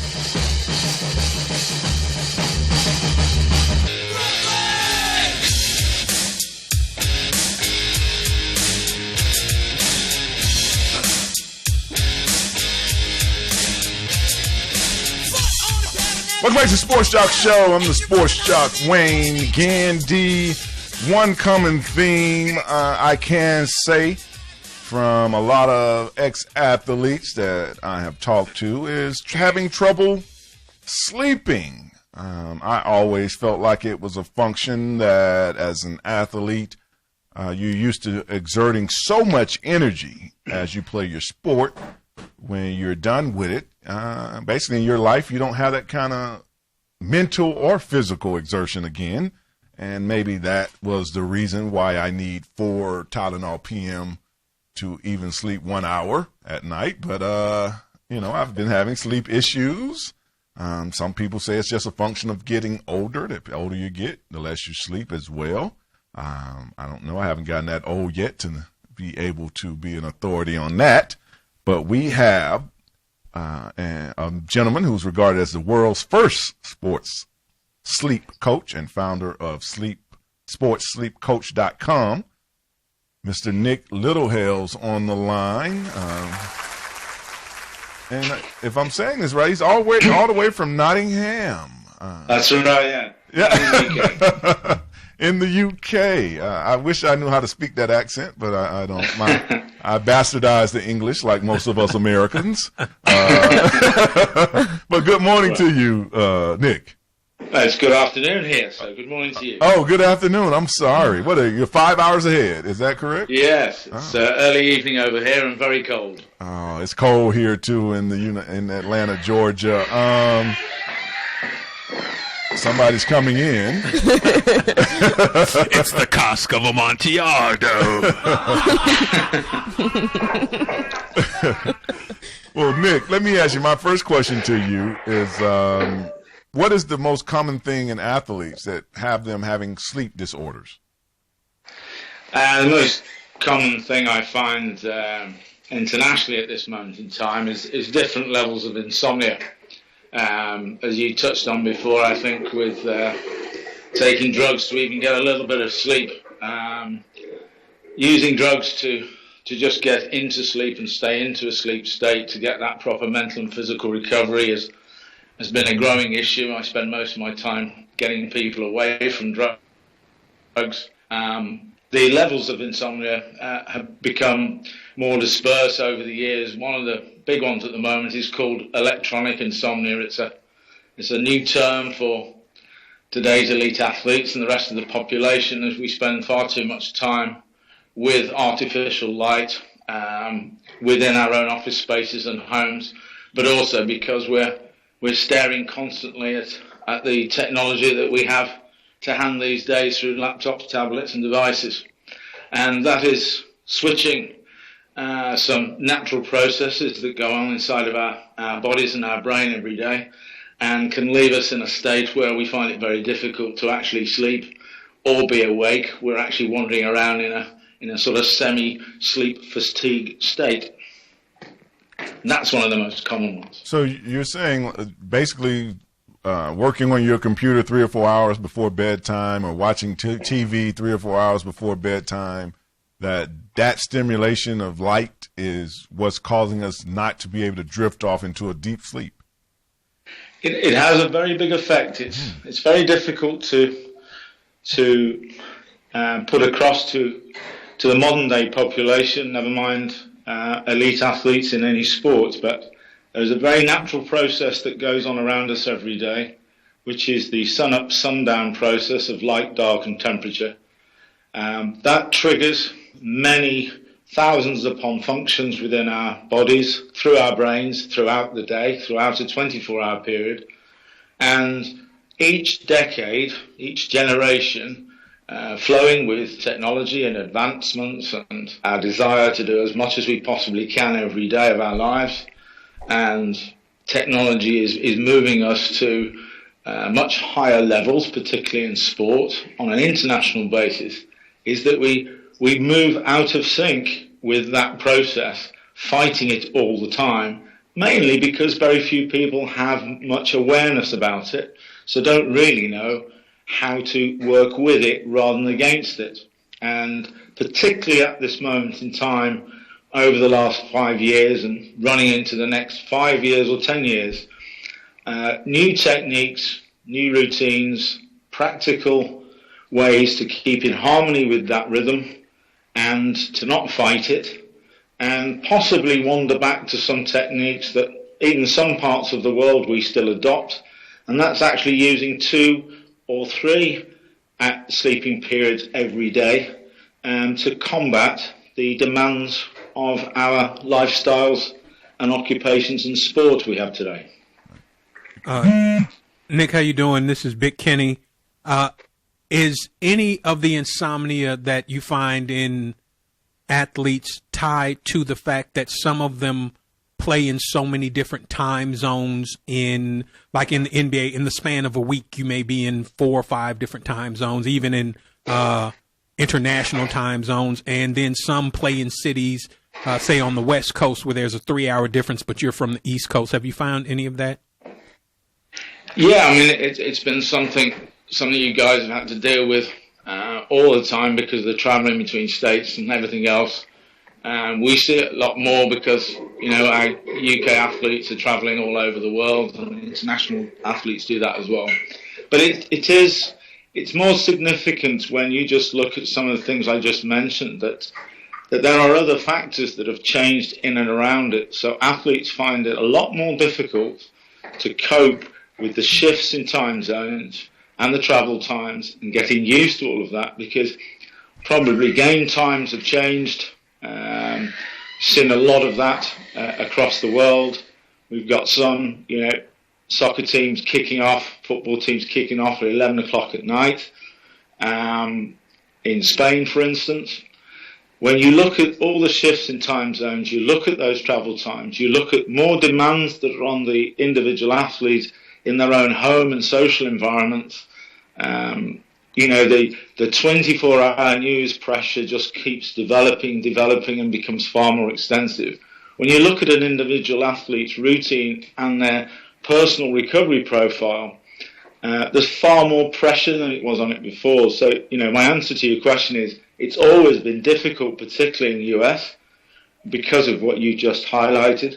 But it's getting even worse because of the other pressures that are coming around it. And we tend to think that we can just push an athlete and they can play any time in a 24-hour period. They can have much longer periods of activity rather than balancing it with recovery periods. We tend to completely ignore that circadian sun-up, sun-down process that's going on around us to some degree. And we just think we can push and push. But there's a lot of very good research coming out of the US at the moment through Stanford and various other universities around the world, which is really highlighting that it's not just an elite sport concern.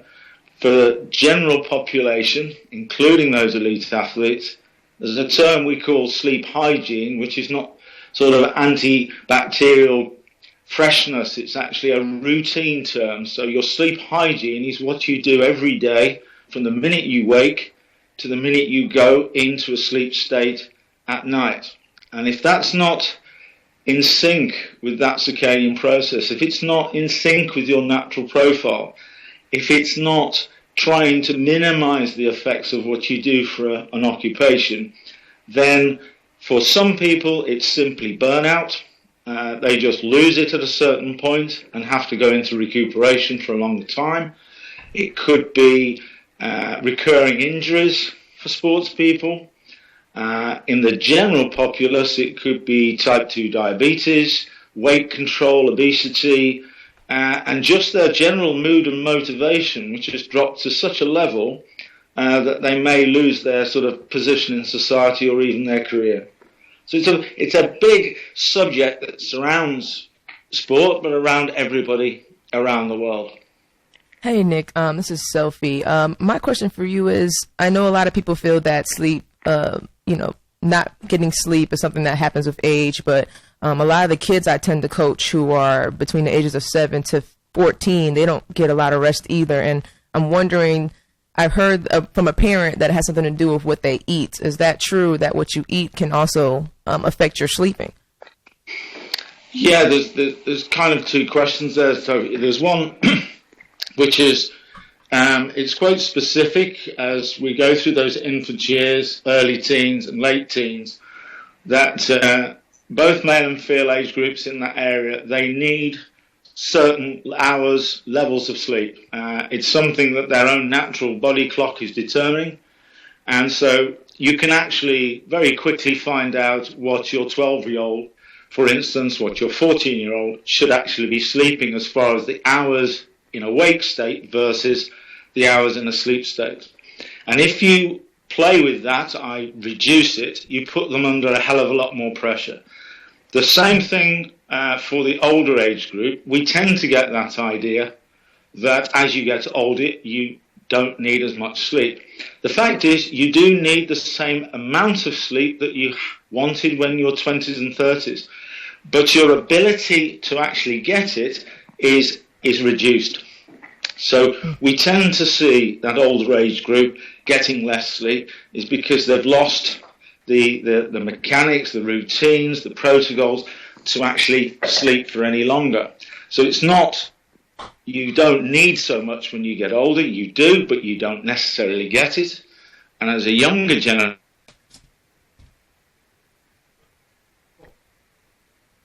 they've been put under too much pressure to reduce the amount of hours they spend. Your other question was when you start to mess around with this natural process and you start to adopt routines simply just to cope what's being asked of you, and for a teenager, reduced hours, and that could be simply because they've got more interesting things to do much later into the night, and they tend to push that nocturnal period out of sync. Is what they tend to do is if their diet focuses on certain types of foods, then because they're not sleeping well, what happens is that your brain produces a little gene. And it's a little gene that's produced in sleep deprivation mode. And what it does is the brain absolutely craves carbs because it's looking for food to try and pull itself through a sleep-deprived state, if that makes any sense to you guys. When you get very sleep-deprived, a lot of sleep fatigue, because you're not getting the right quality and quantity when you should be getting it, then your body tries to counteract that. So you do see a lot of age groups is they change their diet, thinking it's because of choice or parenting or the way they walk somewhere, they go past certain places where there might be fast food versus this, to state some of the obvious. But what happens is it's actually something that's going on inside their bodies that's craving things to keep them going. Okay. Gotcha. Well, Nick, thank you for calling in and helping us. I'm turning off my TV at 8. And I'm just going to just sit there and go to sleep because I think, you can try, a lot of the things in the final 90, 60 minutes before you're planning to go to sleep, you want to think about certain things like tech breaks. Too many people are just falling asleep, passing out in bed, and there's the, drop. I was just lying on the bed, and there's loads of other little things in the room. It's quite a significant thing, and even those little tiny things just might help you. Well, thank you, Nick. We're going to break. Nick Littlehall's sleep expert. We'll come back, talk more about this when we get back on the other end of the break. Bye.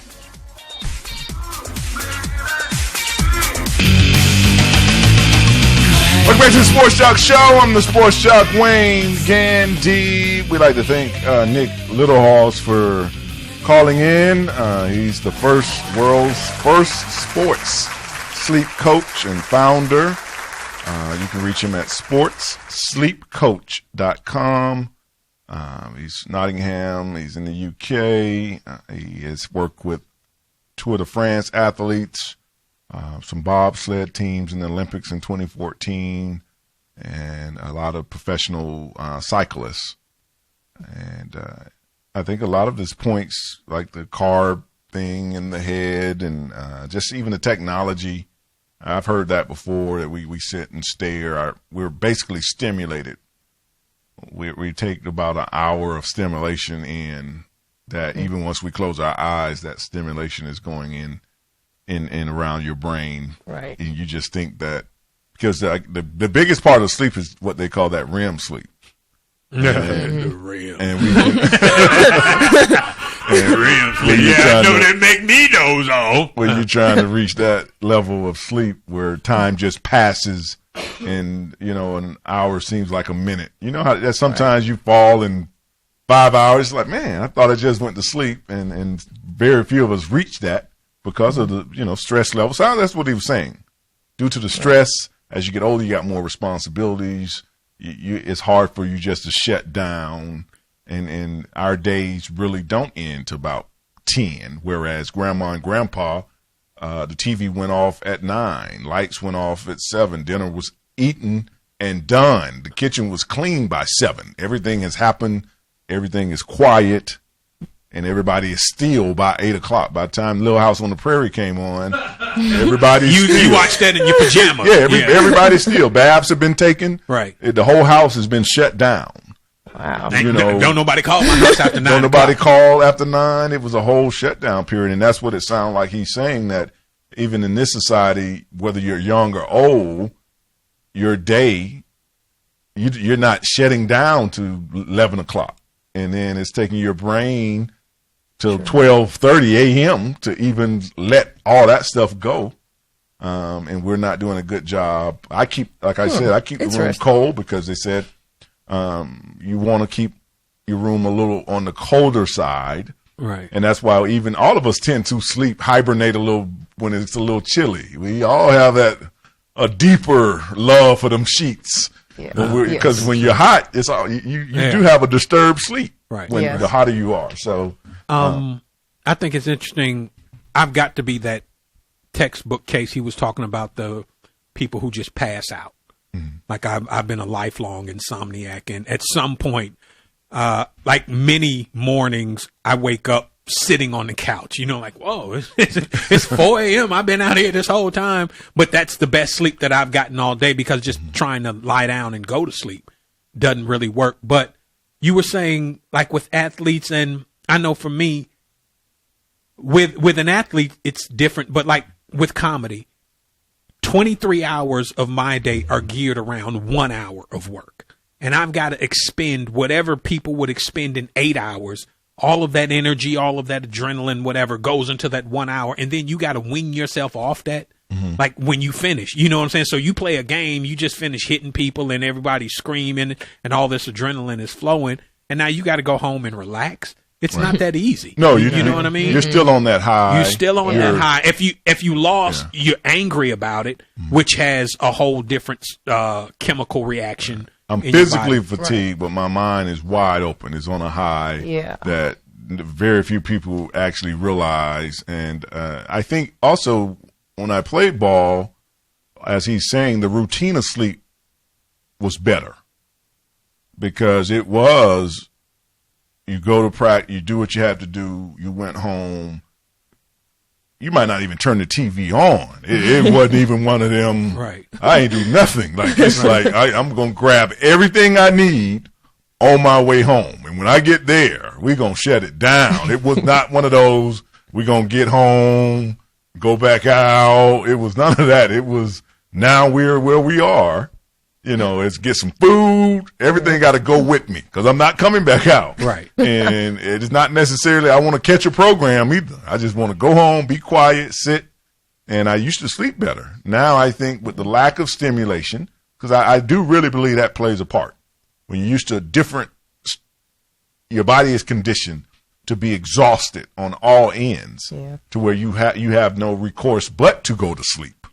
Now, yeah, I work out, but man, I'm not running 30 hills. I give you a hard 10, but and that's in an hour. You know, I'm gonna do the hill, then I'm gonna come back down, then I'm gonna do the hill, then I'm gonna think about this. That's with a couple of water breaks. Right. Then I'm gonna do the hill a couple more times. I'm used to doing 30 before he even lets you look at the water. And used to that stress where your hair grew twice as fast, your nails grew. You cut your nails today. The stress of the sport. You got to cut them again by Thursday. It was one of that kind of situations. You've cut your nail 3 times because that's how the body works. Right. Yeah. Stress, it produces hair and your nails and your skin and all that. It acts out. You're not playing. You cut me today. I'm good. Right. I ain't got no, just chilling. See, now that's why I was asking about food, because everybody has a different thing of why they can't sleep. Like, for us, as used to, playing sports, you're used to a certain way, and now you got to adjust to this different way, which is you're not doing your 30 laps anymore, you're doing 10. For me, I sleep with the TV on. That's my problem. Why though? I just, since I was a kid, I've been doing it. I cannot sleep with that TV off, and it has to be on cartoons. I hate you so much. Then why don't you use the technology that you love, that you tell me I don't, the cloud and all that stuff? Why don't you program the TV to go off? My dad was telling me to do that. I just never. No, I'm saying, so you like it on, but automatically you can program it to go off at 2:00. But there are some people that the minute that TV goes off, they wake up. Yeah, I wake up. Oh, really? My my grandmother was notorious for with the sound and everything. Mm-hmm. Right. She would lay there sleep, and the minute you cut the TV, she, hey, I'm watching that. But you've been sleeping. you've been asleep for 3 hours. But when I was a kid, when I was in high school, I would sleep with the TV on. My dad would come turn off the TV, and I wake up. So you're never really deep in sleep. I am. I'll knock out. I won't even hear the TV till I wake up again. No, but that's what he's saying, that you still are not knocked out as you think you are. Yeah, probably not. You're just not fully absorbing what you're hearing, but the sound is still passing through. True. Your eardrum. This is what my dad says, but I can't do it. I tried. Have you tried? Have you tried like to time the TV sort of go off? I haven't tried to time this TV. My TV in high school was timed. I still turned it back on. I wanted to ask him about a personal situation with me. Sometimes I think that my lack of sleep is due to cocaine and crystal meth. But yeah, that. You think? You think maybe if I cut back a little balance bit? that with some you up all night. Balance that with some alcohol. Maybe that'll level me off. Okay, this is what I'm saying. I need to cut back on something. Some heroin. Yeah, pick up another narcotic problem. Yeah, that's what I need. And get your balance just back. Crash. Level me off. Man. Not so much a sleep as a nod. Just oh man, y'all, that's crazy. Oh man, Michael Sam, Dave Chappelle hanging out. I said Dave Chappelle and Michael Sam. That's one of those you had to rewind. What did you do? This is them giving support to Michael Brown, Michael Sam, who keeps saying now he believes it's because he's gay. No, listen to me, Mike. Let me tell you what it is. In sports teams only like to deal with controversial figures that start. I'm telling you they only like to deal with controversial players that start for them. That's going to play a major role. That's why if you gonna slap your mama, you need to be able to catch the long ball. Yes. And that's why. I say catch the long ball. Pull the picture back up. You know what would have been really hilarious if Michael Sam had a good sense of humor when Chappelle raised his hands like that.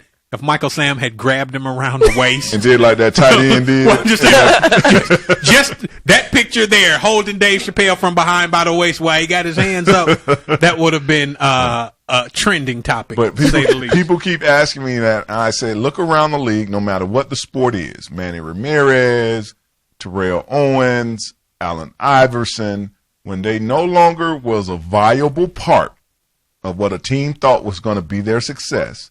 They don't want a controversial ninth player. I'm just telling you, I'm being real. Steven Jackson about that life. Steve was a starter, or he was like the top dude off the bench. When he started being number 8, we don't need about that life around here. We don't need any controversy from our backups, and that's how coaches are. They're like that in high school. You got a clean uniform, smacking Gatorade off the table. What is that about, sir? And if you think about it, that's why Allen Iverson, he's not an old man. He could have played these last couple years, but people saw him as a come-off-the-bench guy.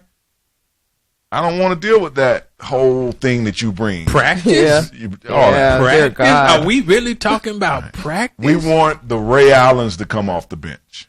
Right. That's what they'll deal with. They want a guy. Great leaders in the locker room. They don't have no problems. Right. I ain't got to worry about getting a call in the middle of the night about some incident, and that's why. So he doesn't really grasp that. If they don't see him as a starter, it's going to be hard for him to stick with a team because they're not going to want that country. That's what you run in your mouth. Cut out. And it's hard. Cut out that. I don't want to answer no questions about a practice squad guy. And that's why are you asking me about a guy on the practice squad? Why would I need to come to my press conference and you ask me when Michael Samms, who's on the practice squad, is going to play? And it's amazing that he doesn't seem to understand. I think he would understand more that teams want a guy that's on top. We'll be back. More the Sports Joc Show. Right after this.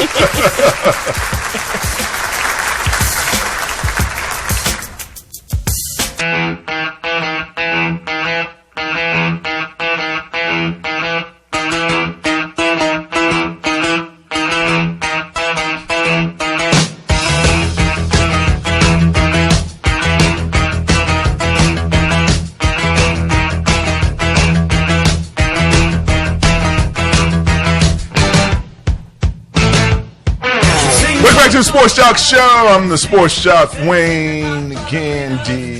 We are in the ocean. Quick show today. Let's run off a couple of things. The Nike new Kyrie Irving. We got that picture of the new Kyries. Y'all let me know what y'all think about these Kyries right here. The Kyrie Irving 1. This is his first shoe. Is there another photo so I can see the tip? He's on it today. Michael Sam's Sports Barrel. There it is, right there in the little corner. That is the Kyrie 1.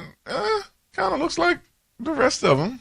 It ain't worth getting shot over. Yeah, they're going on sale December 23rd is when they're coming out. They'll be $110. Yeah, they're not worth standing in line and getting shot over. Yeah. You know what I'm saying? Because somebody always shoot during the shoe release. This is just something for the kids to, harass their parents about right before Christmas.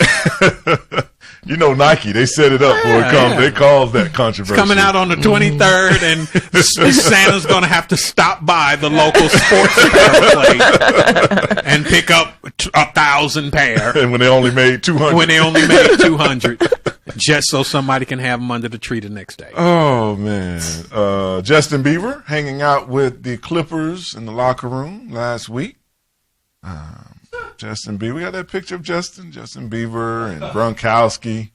That's just a mix of people, isn't it? Blake Griffin all in the locker room hanging. But Bieber is always in that hodgepodge of how did he get here? Like, remember when the police would come and it was like Bieber and Floyd Mayweather and I think, the Bhagwan Sri Rajneesh and they had the Guru there. It was everybody. And how does he even get in these places? Hey, man, he's using this celebrity to get in and live his childhood dream. Remember, he's only 20 years old. So these people are people that he would definitely have grown up. I'm quite sure when he's on the court, he has dreams of dunking the ball like Blake Griffin in his mind. We all have those crazy dreams. Yeah. You couldn't have told me I wasn't Magic. I told y'all that. I do that right there, and it didn't hit nobody, but I didn't look. He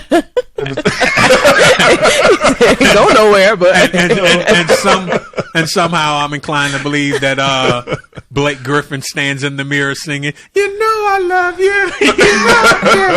I believe that. Baby, oh, He swear he a pop star, and Bieber swear he a basketball player. So it all works. It all balances itself out. The Raiders. One thing we forgot to show you about the Raiders. This shows you why they're 2-11.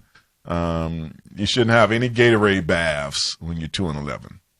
You should not be showering the coach. We had the video. They dumped Gatorade on Coach Tony Sperano after their victory yesterday. Even he's looking like, what the heck? Are you serious? Look how they looking down at him. This is our second win. We don't deserve Gatorade baths. Well, you know, we barely going to have Gatorade. Well, they're about to cancel everything with us. I was going to say they were just trying to be they were trying to not be wasteful because, you know, that's the same Gatorade they had on the sideline since the season started.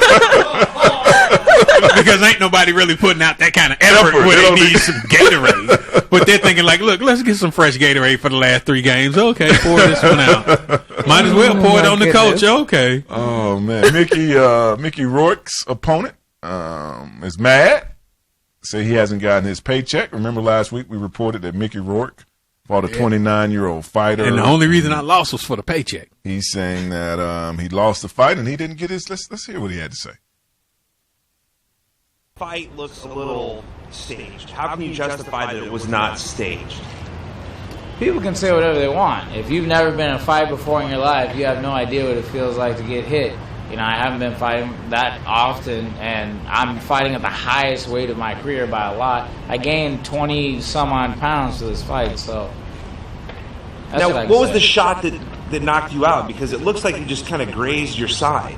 Again, people who've never been in a fight before in their life need to stick to their, pencil pushing and doing their job and not worry about what it feels like getting hit. They have no idea. It's just a lot of people would argue, like, it looks like theater. It looked like stage. So it wasn't. It absolutely wasn't staged. Absolutely not. You actually, did the wind get knocked out of you? Yeah, it knocked the wind out of me. I got hit with a good shot in the body, and that's it. Were you at all embarrassed that you were knocked out by a 62-year-old? I mean, yeah. It is what it is. It's a fight. You know what I mean? So, again, people who've never been in a fight before in their life who make all these claims of what they would do. Because you're good on fight night doesn't mean you can fight. It means they're two totally different, separate entities. How much money did you make from this fight? How much were you paid? I was paid $10,000, but I'm owed $5,000. And I've got text messages from the people that owe me the money corroborating what I'm saying. Okay, so you're paid $10,000. Wait, what? This is the fighter that something tells me this man delivers pizza for a living. Yes. Really give me 2 things. 2 things make me know that he's not a professional boxer by occupation. The first one, which he really didn't have to tell us, I haven't fought that much. We'd have guessed that. We could have kind of put the 2 and 2 together. Maybe he hadn't fought that much. Then the other thing was when he said, I gained 20-some-odd pounds. Professional athletes know to the ounce how much weight they have to lose or gain to meet a weight class. And this dude was like, I gained 20-odd pounds. And you can't say unless you've ever been in a fight. Bruh, I got a TV. It sounds just like Urkel, doesn't it? I have a TV. I don't need to be in a fight to know that you weren't hit. Well, he says that they're owing him $5. He only got $5. He's waiting on his text message. Corroborates. Come on. I tell you what. Corroborates that whoever he is owed another $5. Whoever owe him the other $5 ain't worried about him coming to beat him up about it. You know what Right. He worried about him showing up wanting beef. Hey, where my 5 G's at? Whatever. I'll go get my great granddaddy if you keep on talking. He said his threats don't scare nobody. Nobody. Oh, man. The top 5 most expensive stadiums. I have to tell you that since Big Kenny had mentioned the new stadium coming here. The Atlanta stadium has gone up $200 million as they're doing construction. So I think by 2017, it'll probably go up another $200 million since y'all haven't even started putting windows in it. Let's see. At 5, the proposed stadium for the Vikings that they're building is $1 billion. Levi Stadium out in San Francisco $1.3 billion. They cost to build that. AT&T Stadium down in Dallas, $1.3. Right now, Atlanta, which they should just go ahead and admit, look, we want to make it like we're the most expensive stadium, because you've creeped up that quick, $200 million.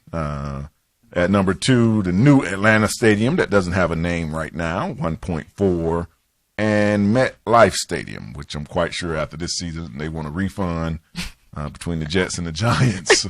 Neither one is going to the playoffs. It's $1.6 billion. But I can't wait to see this new stadium. Aren't you excited? I am. Nobody's excited? I am. I drove by it. I was like, yeah. Vic Kenny, you're not excited about seeing the new? Well, I mean, it's like seeing a brand new car if it ain't got an engine in it. It really don't. It's really not helping me. I would love to see a bright, shiny new stadium with a winning team. That would be really, really great. But all that would go good. Yeah, all that would go good together. It's like ice cream on good cake. It would be. It would be really good together. Good cake. And people always say that. Don't you want to slap them? You know what would be good on this? Man, eat the cake. Andy mate. No, y'all can't say that. You know what we good on this? Some Epsom salt. Smack! Big Kenny, you got anything coming up? Let me selfie, the satellite stage. December 18th. December 18th. At the Punchline Atlanta, we will be doing Toys for Tots. Okay. As a former Marine, it is very important to me because the Marine Corps started Toys for Tots, bring an unwrapped gift. There are a lot of children. We take for granted that everybody gets presents on Christmas. A lot of children who don't. We'll be doing comedy at the Punchline December 18th. Myself and some of my very funny friends, hosted by my man Ray Grant. Come check it out. It's for a great cause. Selfie, satellite where? Where you gonna be? No satellite this week. Cheetah Gold Club. She just gonna boot up in the lobby. We just gonna send it to the cloud. But if y'all do want to watch me referee, oh, you refereeing? Where you refereeing? I referee at Dunwoody Methodist right now for that church league over there. Okay. And church people, you better watch out now. Oh, I've been doing them. Oh, okay. She said she been doing them. Let me lay hands on you. Which age group is that? Let's see. Last Friday I did 13, 14s and 7 through 9 year olds. So, yeah, she like them young. No, the church likes them. Hold on, it's real bad. I was about to say that wasn't any better. No, never mind. But we are in the ocean. The truth is, he will throw your ass in the ocean.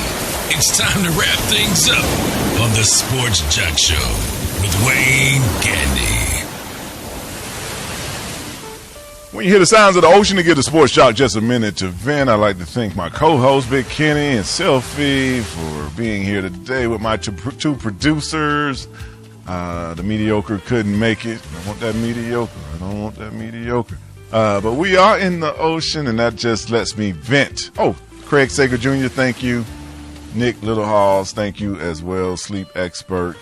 I'm going to go out on a limb right here and feel like you feel the same way I do, which is, you people that got gassed at the Midwest Fur Fest, that's what y'all deserve. Y'all grown folks going to a mascot convention. Yes, y'all should have got gassed. That's how I feel. Get out and save some kids, Toys for Tots, something. Be sitting around. This is all y'all have come up with in your life is to get it. Look, I wish y'all could see these pictures. These people are hilarious. What people join, I tell you, man. I wanted these people sitting right in the cubicle next to you too. You just don't know it at this Fur Fest. But for that, walk the plank. I thought I was going to read a real article from people being gassed. It was these people in the Fur Fest. I tell you. But for your Sports Joc Show, we'll be back next Monday. Go Falcons. Enjoy your week. Peace.